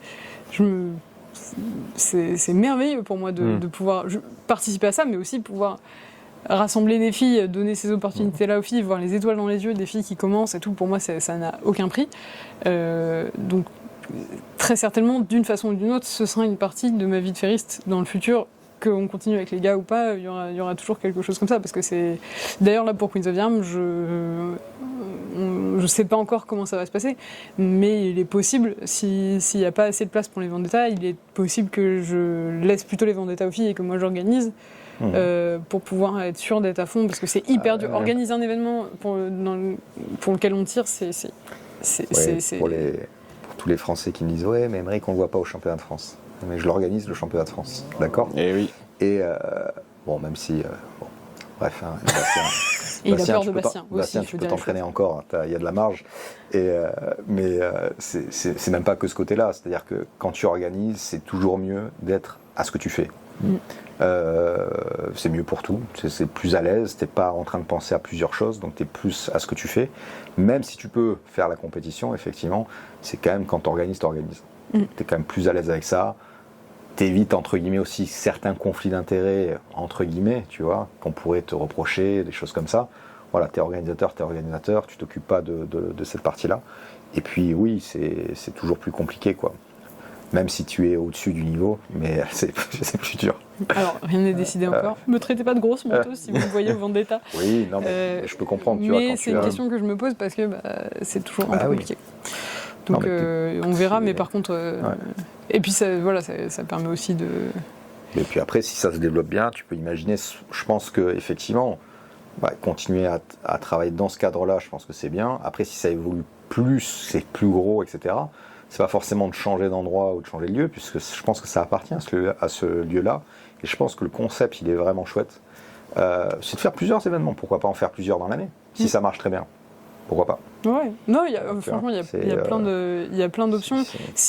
D'ailleurs, s'il y a notamment des filles qui ont des idées, des initiatives, des envies, n'hésitez pas, on en parle. Moi, j'ai tout ce que j'ai à faire là pour Queens of the Arm, mais on peut réfléchir à des façons de faire des choses ensemble. Je peux peut-être vous aiguiller. Alors, je sais que la Fédé, de toute façon, sera là, Aymeric sera là. Vous pouvez toujours contacter vos présidents de club, les gens de la Fédé autour de vous et tout, mais n'hésitez pas.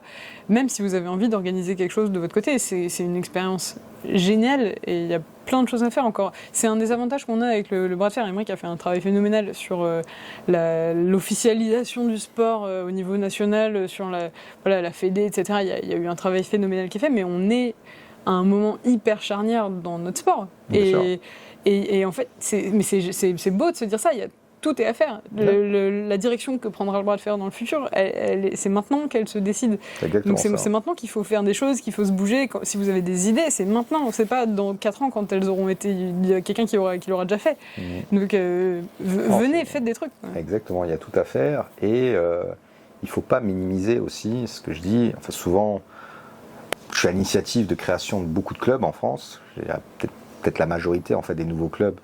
Je suis quelque part, je suis derrière, mais souvent je donne juste la force pour le faire parce qu'en fait ils font tout seuls.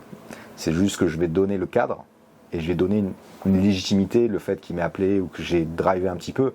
Mais en fait, il faut vous dire que n'hésitez pas à vous lancer dedans. On sera là pour encadrer, pour vous aider, pour répondre aux questions.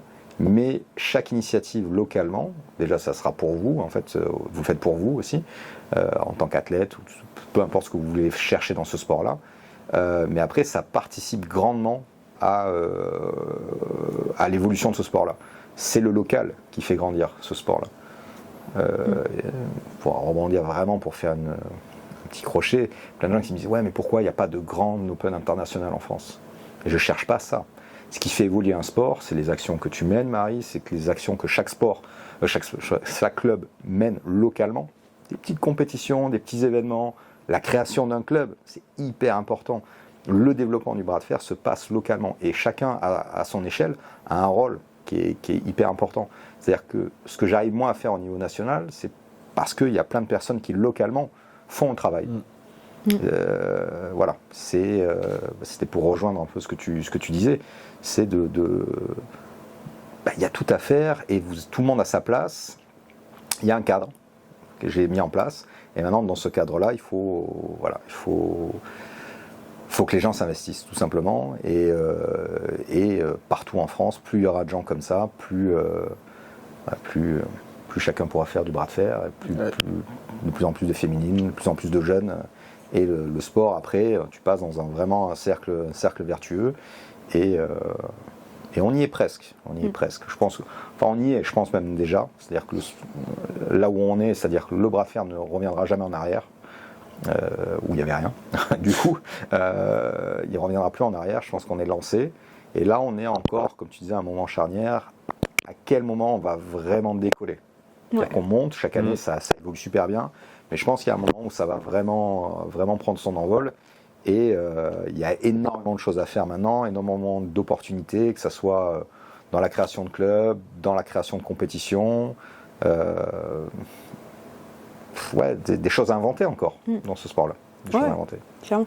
Et si je peux me permettre peut-être un petit encouragement pour les gens qui hésitent. Moi, c'est Aymeric, tu as été témoin, mais c'était un petit peu un blocage pour moi au début, dans le fait de monter la section bras de fer dans le club et tout, c'était de me dire, je viens de commencer le bras de fer, je suis qui pour créer un club, je veux dire, qui va coacher le club, qui va faire...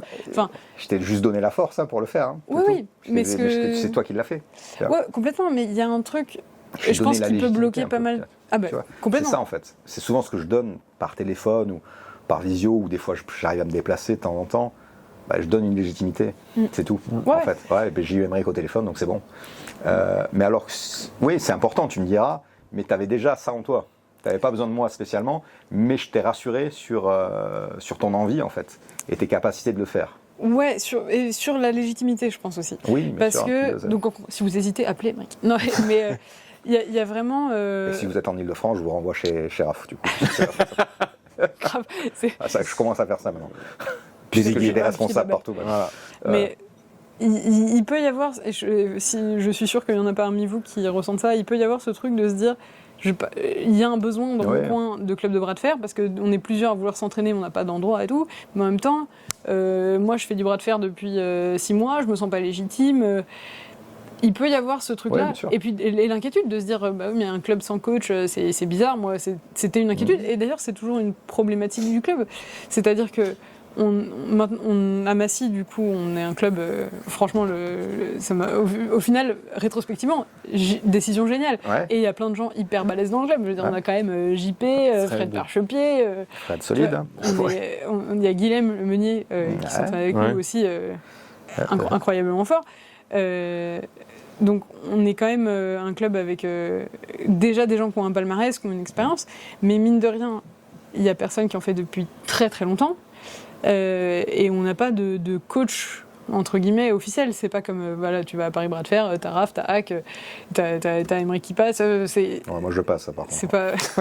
Je coach personne. Ouais, mais du coup, tu te dis, quand t'as vu ça, tu te dis merde, moi je vais créer un club et il y aura personne pour avoir ce rôle-là. Mais déjà, il y a plein de choses à faire, il y a des séminaires à faire, il y a plein de choses à organiser. En fait, une fois que tu as une structure, en fait, et c'est bien que tu parles de ça, parce que ça va permettre, c'est ce que je dis en général au téléphone, à quelqu'un au téléphone ou par message, quand quelqu'un veut créer un club.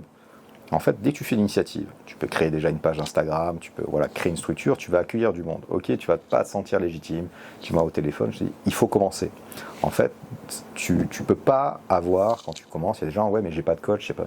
Ouais, mais la Fédé téléporte pas un coach là où tu habites, ça marche pas comme ça en fait. Aucun club, enfin, même aucun sport ne marche comme ça. Effectivement, là, tu vois, dans d'autres sports plus établis, ouais, mais il y a des coachs partout. Ouais, mais c'est des sports qui ont un siècle. Là, on a 5 ans, les gars. Donc, du coup, forcément, tu vas commencer sans rien. Et je prends l'exemple du club de Toulouse, que j'ai fait évoluer à distance même au départ. Le club de Toulouse, comment il s'est fait ? En fait, je prends cet exemple-là, on pourrait prendre ton exemple aussi, mais le club de Toulouse, comme il est un peu plus avancé, il a plus d'années, c'est là où tu vas arriver toi avec Massy. Qu'est-ce qui se passe ? Le club de Toulouse, je fais un séminaire. Alors à l'époque, on n'était même pas un sport officiel, pour vous dire, mais bon. Je fais un séminaire dans une box de CrossFit. Il y a 30 personnes à ma grande surprise. Et un bloc de 3-4 personnes se passionne. Ok. C'est la première fois qu'ils font les bras de fer de leur vie. D'accord ? J'habitais pas, enfin je suis toulousain, mais j'habitais pas à Toulouse, j'étais à Bruxelles pour le travail. Je leur dis, écoutez, ok, vous voulez créer votre assos. Créer une association, loi 1901, avec des statuts, etc., tout propre. Ok. Prenez une table, vous êtes motivé, vous avez une table. Vous avez un lieu d'entraînement. Puisque la box de CrossFit, un peu comme ta salle Massy, dit, ok, vous pouvez vous entraîner ici. Ouais, mais on ne sait pas en faire. Je dis, c'est pas grave. Là, vous avez déjà fait un séminaire, vous avez les bases. Quand je viens, je vous explique. En plus, aujourd'hui, tu as des vidéos YouTube, etc. Et maintenant, tu as un réseau de clubs. Allez vous déplacer. Un interclub, 2 interclubs. Les gens viennent, vous faites des échanges comme ça, et petit à petit, le niveau monte. Ils sont partis de 4 personnes ou 3, je ne sais plus au départ, sans expérience, sans bras de fer. D'accord ? Un club créé en 2017. Aujourd'hui, Toulouse, c'est 50 adhérents. Okay ? C'est un des meilleurs clubs de France. Il y a 3 peut-être 5 mecs en équipe de France, d'accord ? Donc 5 gars qui coachent en plus, voilà. Tu passes de ça à ça. Qu'est-ce qui s'est passé à un moment donné ? J'ai pas téléporté un coach. En fait, il y a la structure qui s'est créée, tout simplement, et tu agrèges du monde petit à petit.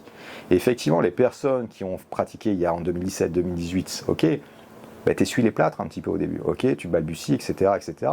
Mais la personne aujourd'hui qui vient s'inscrire au club de Toulouse, il est encadré de A à Z. Voilà. Il faut commencer à un moment donné, tu es obligé de commencer un peu à zéro, et après tu peux avoir de la chance, c'est-à-dire que, mais tu la provoques la chance. Le fait de créer ton club au début, tu te dis ouais j'ai personne, mais le fait de l'avoir créé, qui c'est qui t'arrive ? T'as Fred qui vient, t'as JP qui vient, etc. Parce qu'en fait, et t'as des gens en fait, ils attendaient juste ça. JP il traversait Paris pour s'entraîner, il dit ah bah si c'est plus près, eh ben je vais m'entraîner à Massy. Et tu as déjà des mecs qui ont 100 en équipe de France qui vont dans ton club. Et donc tu t'imagines bien que le mec est nouveau, il a quand même 2 mecs en équipe de France, 3 avec toi, côté féminin, c'est super. Voilà. Ah ouais. Voilà, tout simplement, et c'est comme ça.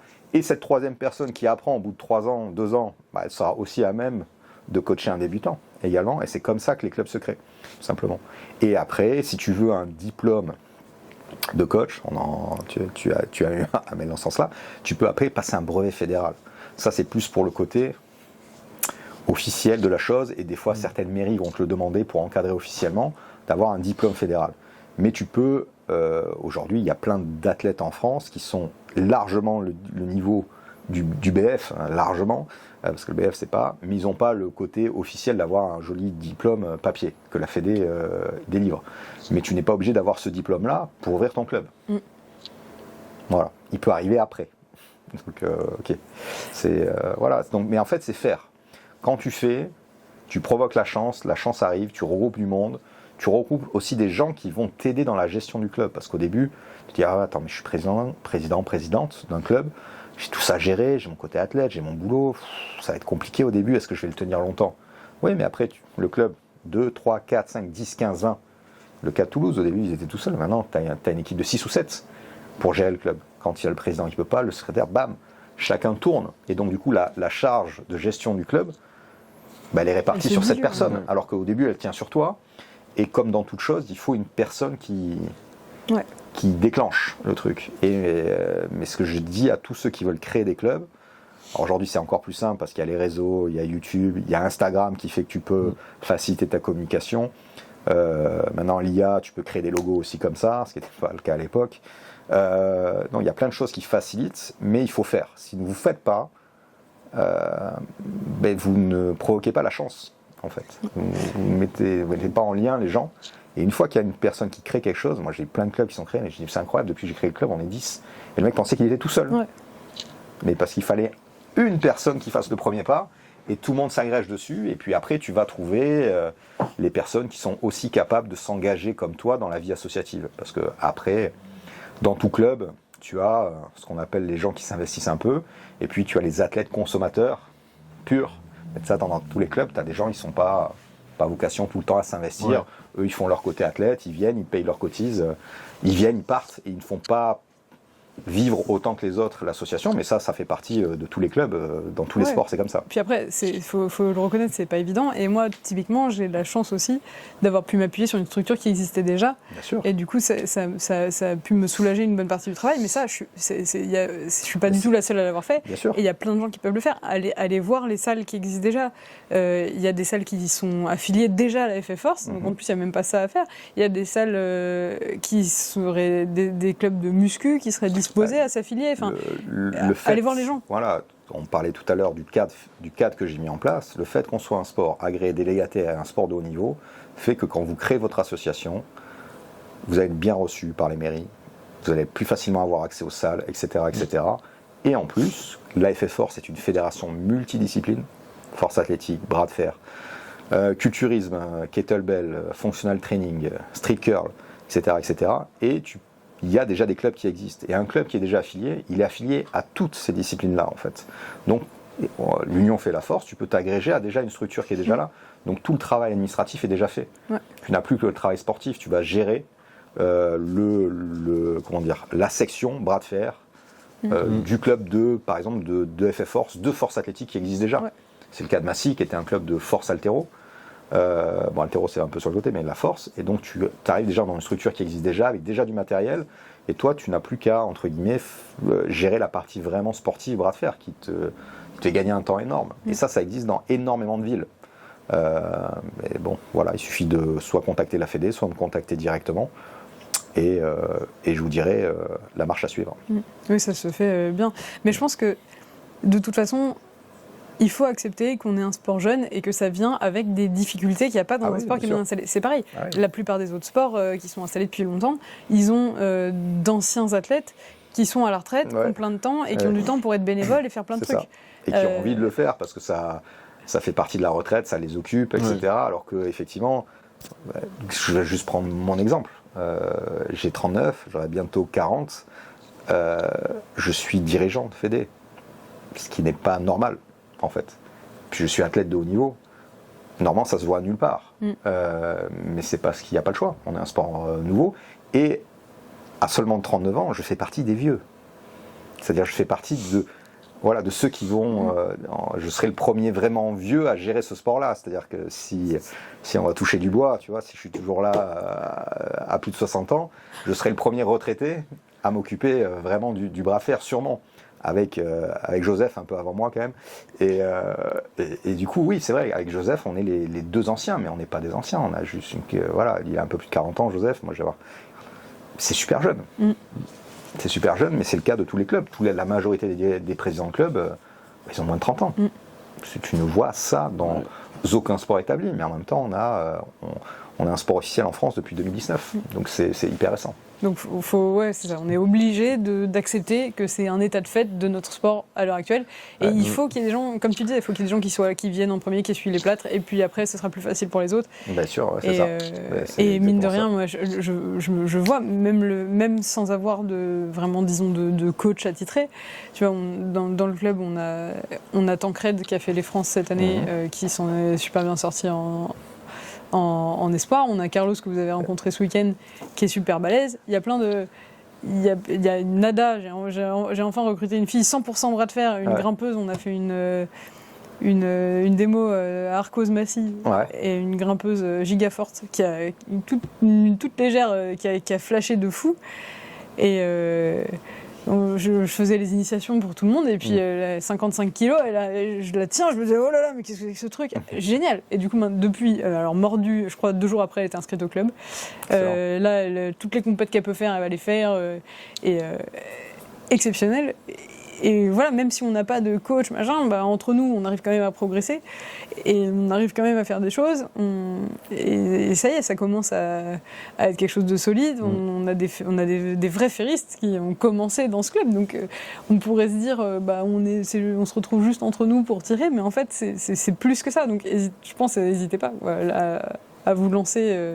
Et puis après, là, le 18, on fait un séminaire avec Emeric. Il y a toujours moyen d'aller chercher l'expérience aussi, même si elle n'est pas sur place toutes les semaines. C'est ça, maintenant, il y a les séminaires que moi je peux faire par ailleurs. Tu as Raphaël aussi qui peut intervenir, Raphaël Hugo, dans tout ce qui est arbitrage en région, en club. Tu as d'autres athlètes qui peuvent aussi intervenir, qui ont après, il faut un très haut niveau aussi de pratique, mais après, il faut avoir aussi... quand on se lance dans un séminaire, une capacité de pédagogie que je pense avoir, mais que je ne suis pas le seul à avoir en France. Je pense à Ahmed, tu as Alan aussi dans une certaine mesure. Bastien, non, pas très pédagogue. Qui c'est qui a Ethan aussi, qui court. Joseph, Joseph, il faut aller à Vitrolles. Mais vous pouvez vous déplacer aussi, sans hésiter. Il y a des clubs qui vous accueilleront à bras ouverts. Pour partager les expériences. Tu as Bordeaux, Vitrolles qui sont des grands clubs, Toulouse également. Vous pouvez vous balader, Paris, le club de Paris aussi, on accueille volontiers. Alors à Paris, on est un peu limité au centre de Paris au niveau des places, mais après, de passage, pas de souci, il faut prévenir. Voilà, il faut juste prévenir avant. Après, l'inscription est plus compliquée parce qu'on est limité en place, mais quelqu'un qui veut venir se former ou de passage apprendre un petit peu, tous les clubs français, je parle au nom de tous les clubs, mais je pense que c'est le cas pour tous les clubs, sont ravis d'échanger. En fait, il ne faut pas hésiter à contacter les clubs, surtout si vous êtes un jeune club aussi, pour venir prendre l'expérience en fait. Et faire des compètes. Moi, j'ai vraiment l'impression qu'une compète, c'est 6 mois de sparring à faire les oiseaux avec les copains. Surtout au départ. Surtout au départ, c'est très important de faire les compétitions. Alors, il y a beaucoup de compétitions en France. Vous pouvez aller sur le site de la Fédé, il y a le calendrier qui est à jour. Merci Mathis pour avoir mis à jour ce fabuleux calendrier. Mais je pense qu'on peut encore faire un peu mieux là-dessus. Il faut que je travaille avec les clubs un petit peu pour motiver un petit peu les clubs à créer des compétitions. Alors, différents degrés de compétition avec différents cahiers des charges. Effectivement, une compétition régionale qualificative France, on ne va pas demander les mêmes choses qu'un open club rapide. Et je pense qu'on peut faire des open clubs, que ce soit des types de Vendetta, des petits tournois. Je pense que ça peut être intéressant, sans forcément toujours dans un cadre officiel, cadré quand même, pas des choses à l'arrache. Ou si on veut être vraiment dans un cadre non officiel, faire des interclubs, des entraînements entre clubs aussi, ça peut être intéressant. Mais après, c'est pas tout à fait pareil l'interclub, parce qu'on est dans un cadre d'entraînement, c'est plus soft, il n'y a pas le côté un peu carré d'une compétition, on t'appelle, voilà, tu as un ordre, tu dois te préparer, t'échauffer, il y a des arbitres, etc. Mais là, on est en train de réfléchir sur ce qui est déjà en place de toute manière, mais je vais essayer de voir un peu comment mettre différents degrés d'organisation de compétition, pour avoir des degrés qui sont...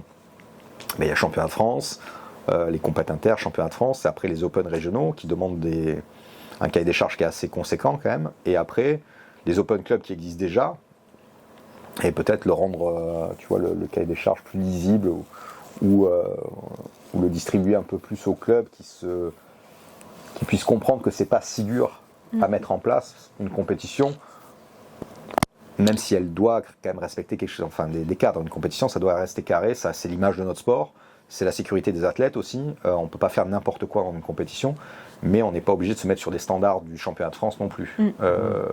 Et c'est, bien sûr, c'est un investissement de créer une compétition, mais je pense que c'est pas non plus hyper dur. Il faudrait essayer de mettre peut-être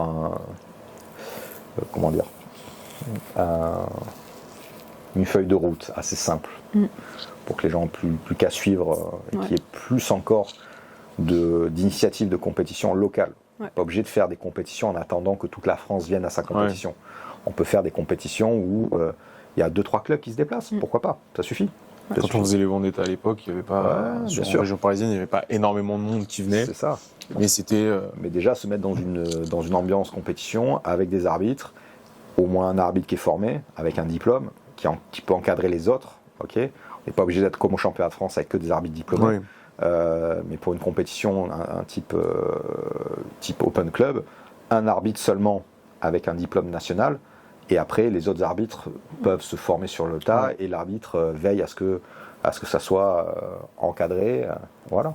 Sachant qu'on a quand même un des avantages, mine de rien, d'être un petit sport, c'est que dans un sport, c'est exactement ce que j'allais dire, vous êtes hyper accessible. Dans aucun sport avec ces 60 000 licenciés, tu peux appeler le président de la Fédé et dire je pense à monter un club, qu'est-ce que je fais Moi, il y a eu plein de fois aussi où j'ai échangé avec Raph, où Raph m'a aiguillé sur les procédures à suivre, sur des trucs. Il y a eu pas mal de fois aussi où je savais pas, j'avais envie de faire un truc, mais je savais pas du tout comment m'y prendre. Et en fait, je vous ai juste contacté, même au début quand on se connaissait pas tellement bien, quoi. Juste, et vous m'avez aiguillé, quoi.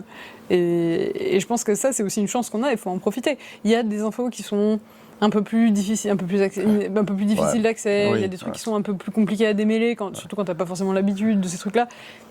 Demandez, en fait. Il y a forcément des gens qui sont accessibles, à qui vous pouvez demander et qui, au pire, vous redirigeront vers quelqu'un qui peut vous répondre. Donc, c'est ça. Mais par contre, petit disclaimer, avant de nous poser des questions, parce que j'en ai plein. Sur le site de la Fédé. On va d'abord sur le site de la fédération, d'accord ? Parce qu'on s'est fait, j'allais dire un rebond. On a travaillé pour ce site-là, d'accord ? Ok ? Il est perfectible, mais il y a quand même pas mal de choses intéressantes sur ce site. Quand je reçois un message de quelqu'un qui n'est jamais allé sur le site et qui me pose des questions, ça m'énerve un peu. Je vous cacherai pas, ça m'énerve un peu parce que je trouve ça, il le fait pas exprès, mais pour moi c'est du manque de respect en fait. Je vous le dis comme je le pense. C'est-à-dire que d'abord, si on fait des recherches, si on arrive à trouver mon contact, normalement on trouve le contact de la Fédé. Voilà, d'accord ? Donc on prend le temps d'aller sur ce site-là, on prend le temps de le découvrir, et bien sûr on peut avoir des questions, il n'y a pas de problème. Mais à ce moment-là, voilà, c'est dans ce sens-là qu'il faut le faire. Parce qu'il y a des gens, vraiment, on me pose des questions, et je vois que le mec n'a pas mis un pied sur le site de la Fédé. Après, parfois, il y a encore des petites procédures, des trucs sur le site où on ne peut pas aller jusqu'au bout. Oui, bien sûr, non, mais après... N'hésitez pas à demander. Voilà, mais après, bien sûr, on est là pour répondre, il n'y a pas de problème. Typiquement, le calendrier fédéral, il est quand même facile à trouver. Voilà, tout à fait. Et après, s'il y a des questions sur ce calendrier-là, ok. Mais il faut l'avoir déjà vu. Moi, j'ai des questions, j'aimerais faire une compétition, voilà. Où c'est ? C'est vrai qu'il y en a plein qui disent qu'il y a zéro compétition en France. Voilà, il faut faire un petit effort. Donc, allez sur le site de la Fédé, il est perfectible, on y travaille, mais du coup, il y a quand même pas mal de choses il y a pas mal d'infos, que ce soit sur le bras de fer en général, des liens, le calendrier, les compétitions, les inscriptions, les licences, les affiliations. Des modèles de statut si vous voulez créer votre club. Voilà, ça aussi c'est perfectible, on va essayer parce que c'est un modèle général. Oui. D'ailleurs, j'ai créé un groupe là-dessus où on essaie de rendre ça un peu plus, justement, cette feuille de route. Pour créer un club, comment demander des subventions, des aides de la mairie, tout ça, il faut que je les relance parce que ça avance pas trop sur ce groupe. Ça avance un peu, ça avance moins. Il faut que je relance ça pour essayer de créer justement, et l'avoir téléchargeable sur le site, un sorte de document PDF où on a le plus d'infos possible sur une création d'un club de A à Z, qui peut même servir pour des clubs qui existent déjà aussi, sur comment tu crées un club, comment tu l'affilies, pourquoi, comment, où tu vas chercher des aides, comment tu vas chercher à la mairie, quel type de demande, comment tu demandes des subventions pour du matériel, etc., etc. Et comment aussi tu peux aller chercher du sponsoring aussi. Parce qu'il y a le sponsoring des entreprises privées, et puis tu as le sponsoring de l'État, entre guillemets, de ta mairie. Et tout ça, tout ça, on peut essayer de l'écrire et de l'expliquer un petit peu. Parce que c'est ça aussi l'intérêt de créer une structure qui existe vraiment. C'est comme ça que ça marche en France. Il faut créer une association sportive pour avoir accès à ce que l'État propose. L'État, je prends l'État au sens large, c'est-à-dire ta mairie, ton département, ta région. La région, c'est plus compliqué en général, mais normalement, la mairie te propose, et ton département, si tu veux avoir accès à ce genre de type d'aide, si tu n'as pas une association qui est déjà là depuis un moment, c'est pas tu crées la veille, tu peux tout avoir. C'est pour ça que plus tôt vous la faites, mieux c'est. En général, ils attendent au moins 1 an de vie d'une association pour pouvoir lancer pas mal de démarches. Donc, c'est hyper important la création d'une association en France sportive. Donc ça, on va essayer de... Voilà. Mais en tout cas, il y a déjà des statuts téléchargeables, des statuts types qui peuvent vous aider à créer un club sur le site. Donc, avant de m'envoyer un message, s'il vous plaît. Faites un effort. www.ffforce.fr. C'est comme la conversation de l'équipe de France. D'abord, tu lis les messages et après, tu poses des Voilà. C'est ça. Est-ce que c'est un taquet au nom de l'équipe de France? Sinon, tu te fais sider. D'accord? C'est clair.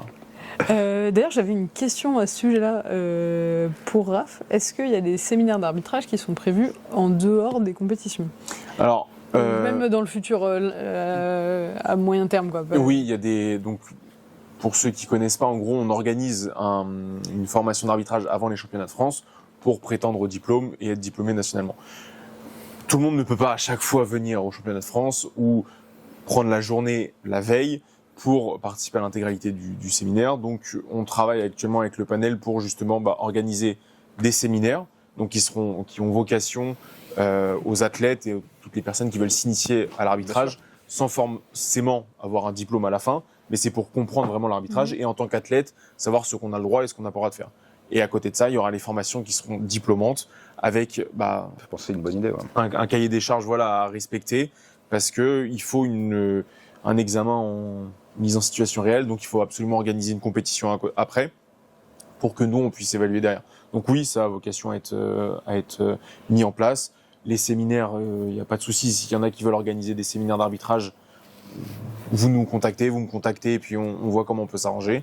Pour les formations, on vous donnera toutes les modalités directement, parce que du coup, ça prendra un peu plus de temps. Le séminaire, c'est comme Émeric fait des séminaires sur le bras de fer, sur la technique. Là, ça peut durer 2-3 heures, c'est à la convenance des personnes. Les formations seront forcément un peu plus longues, puisque c'est sur le format du championnat de France. Oui. Donc, mise en situation, QCM... C'est deux choses différentes. C'est-à-dire que là, quand tu fais une formation, elle est diplômante. Oui. Donc, du coup, si tu as un diplôme, il y a un examen, il y a une mise en situation. Donc là, c'est sur 2 jours, forcément. Oui. Puis, il faut une compétition, c'est obligatoire. Après, un séminaire de perfectionnement pour toi en tant qu'athlète ou pour toi en tant qu'arbitre, mais en prévision de passer un diplôme. C'est ça. Ça peut être très intéressant parce que tu gagnes déjà du temps. Tu n'es pas surpris le jour de la formation, tu as déjà un background, tu as déjà lu énormément de choses et donc en fait quand tu es le jour de la formation, tu as déjà pris de l'avance en fait, c'est d'autant plus facile et donc ça peut s'organiser beaucoup plus facilement puisque après il n'y a pas de mise en situation réelle derrière. Tu peux mettre il n'y a pas besoin d'avoir une compétition pour noter les mecs, tu n'as pas besoin de faire un QCM derrière, ça peut être beaucoup plus court et c'est super intéressant et une très bonne idée et je l'encourage que les clubs sollicitent. Aujourd'hui on a 4 arbitres internationaux qui peuvent se déplacer selon pour vous former et c'est hyper important en tant qu'athlète ou même dans un club, c'est-à-dire que quand tu veux coacher et mieux manager ton club, savoir mettre un strap correctement. Pourquoi on le met comme ça? Qu'est-ce qui se passe quand on le met moins bien? Quelles sont vraiment les règles? Vraiment, pas les règles comme ça. Les règles officielles, parce que les règles du versus Ouest, c'est encore aussi différent. Ça va t'aider à encadrer quelqu'un. Ou même de répondre à des questions. Parce que des fois, tu vas te dire, ah oui, mais pourquoi on fait ça? Tu vas pas forcément avoir la réponse. Tu dis, c'est comme ça parce que je l'ai vu là. Donc, je l'ai vu sur la vidéo, c'est comme ça, mais je sais pas trop. Et donc là, tu vas voir. Tu vas avoir des réponses. Après, c'est même dans mes séminaires, alors je ne serai pas aussi pointu que les arbitres, donc faites appel aux arbitres. Moi, je vous montre mon côté athlète, mais savoir ce que veut un arbitre, ce que tu as besoin de faire, comment le strap est mis, comment il doit être mis, si tu ne sais pas ça en tant qu'athlète, tu vas être perdu en compétition. Tu vas te faire avoir, ou même tu vas tu vas avoir des fois l'impression d'injustice, parce que tu vas dire ouais je perds sur double faute, mais il n'a pas le droit. Mais c'est juste que tu connais pas les règles et que tu sais pas jouer avec. Et donc du coup tu vas te faire avoir, tu vas avoir de la frustration, alors qu'en fait le problème c'est toi. C'est le fait que tu n'as pas vraiment appris ce côté-là, ou que tu t'es mal entraîné tout le temps, parce que si tu t'entraînes aussi avec les mauvais réflexes, les mauvais gestes, c'est quelque chose que tu engrammes, et si plus tu l'as tout le temps, après sortir des mauvaises habitudes, c'est vraiment compliqué. Donc j'encourage, voilà, à nous contacter pour des séminaires, que ce soit les arbitres ou que ce soit les athlètes aussi. Bah, je pense que, en tout cas, nous, on te sollicitera parce que on est plusieurs intéressés. Avec plaisir. Et bah, si jamais vous êtes intéressé par un séminaire d'arbitrage à Massy, dites-le, et comme ça, on contactera et on organise quelque chose. En Ile-de-France, on peut faire pas mal de choses, en PACA également. Tu as des arbitres nationaux aussi en Aquitaine. Ouais. Voilà, il y a des choses à faire, quoi. Voilà, il y a des choses à faire. Normandie, du coup, il y a 50% des arbitres internationaux français. Voilà. Effectivement. Et deux autres entre Centre Val-de-Loire et c'est vrai que c'est quand même localisé dans le nord. Hein. C'est vrai. Dans le sud, réveillez-vous les sudistes. Là, mais les sudistes, ils veulent tirer. Ils n'ont pas le temps. Ils font la mixologie du côté de Nice, ils n'ont pas le temps. C'est le protocole. C'est le protocole. Les protocoles, Et c'est vrai que l'arbitrage, c'est quand même, comme tu disais, par rapport à la partie organisationnelle, être arbitre et athlète, ça peut être compliqué, donc ça se comprend. Franchement, ça se comprend. Mais après, comme disait Aymeric, comprendre les bases, savoir comment se placer sur la table, c'est primordial. Il y en a plein qui, en compétition, quand on pose un strap, on leur demande si vous voulez le strap haut ou bas, ils disent je sais pas, mettez-le comme vous voulez. Voilà. Ça, c'est pas à nous de décider en fait. C'est pas à l'arbitre de décider, c'est vous qui nous dites où on le place, et puis voilà. Donc, prendre les règles, les bases. Je vais vous mettre un tip, ce que je donne à mes séminaires, là, c'est cadeau. En fait, l'arbitre, il n'est pas là, entre guillemets, pour bien vous placer. C'est à vous de bien vous placer. L'arbitre, il respecte des points, des règles, pour que ça soit fair play. Il n'est pas là pour vous avantager ou ni vous désavantager, mais il n'est pas là aussi pour vous sentiez bien, en fait, tout simplement. Il est là pour respecter des règles. Après, si vous ne savez pas pourquoi il le fait, quelles sont les règles, ce que vous avez le droit de faire, pas le droit de faire, vous allez être des fois mal positionné. Mais l'arbitre, c'est pas son rôle. Ah ouais, non. L'arbitre, il respecte certains points, c'est fair play, c'est parti. Voilà. Si t'es pas prêt, c'est ton problème. Et si effectivement le strap comme ça te convient pas, mais que ça fait partie des règles, tu sais pas haut, bas, comment le placer, l'arbitre, il est pas là pour savoir comment toi tu dois jouer. Voilà. Donc ça, effectivement, ça vient avec l'expérience, ça vient avec la pratique aussi, l'échange de compétences d'athlète à athlète aussi, mais d'arbitre également. Ouais. Et également, il faut vraiment, et j'invite tout le monde, même si vous n'avez pas vocation à arbitrer, d'arbitrer. 1 ou 2 fois dans votre vie, mais vraiment. Déjà, vous allez respecter d'autant plus les arbitres. Alors c'est vrai qu'en bras de fer, on est un peu comme au rugby, je trouve ça que c'est bien, un bon respect au niveau de l'arbitrage. Ça c'est quand même bien. On va pas parler d'autres sports qui respectent pas trop les arbitres, mais donc ça on n'a pas trop ce problème-là. Mais je pense que le fait d'avoir arbitré, ça vous permet quand même de, entre guillemets, encore plus respecter les arbitres, mais aussi de mieux comprendre le travail de l'arbitre aussi. Et c'est toujours intéressant de le faire, et ça vous permettra de donner des coups de main si jamais on a besoin, et de mieux comprendre votre sport. Je pense que c'est quand même toujours utile d'arbitrer, quoi. Je suis entièrement d'accord. Est-ce que vous avez des choses à rajouter? Non. Moi, rien du tout. Du coup, on a donné la date de Queens of the Arms. Non, je ne crois pas. Donné la date. Je ne crois pas. Du coup, le 14 novembre 2026, Queens of the Arms, l'édition 2. Ou sur le calendrier de la FF Force. Absolument. ffforce.fr. D'accord. Il faut consulter. Et sur les réseaux sociaux, évidemment, de Marie et puis de... Marie Women's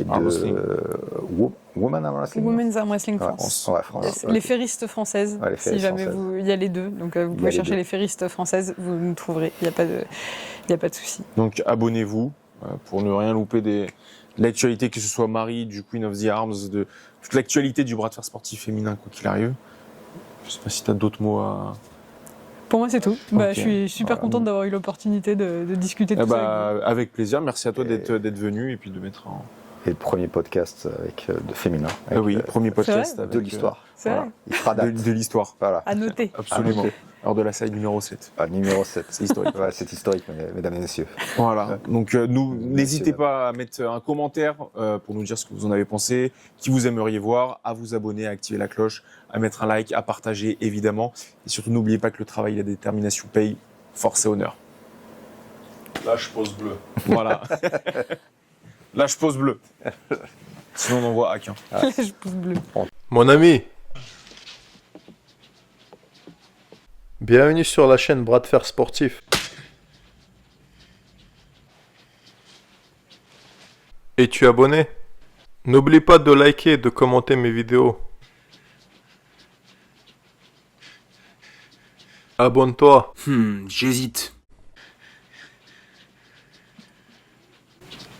Ok, ça va. Bon visionnage.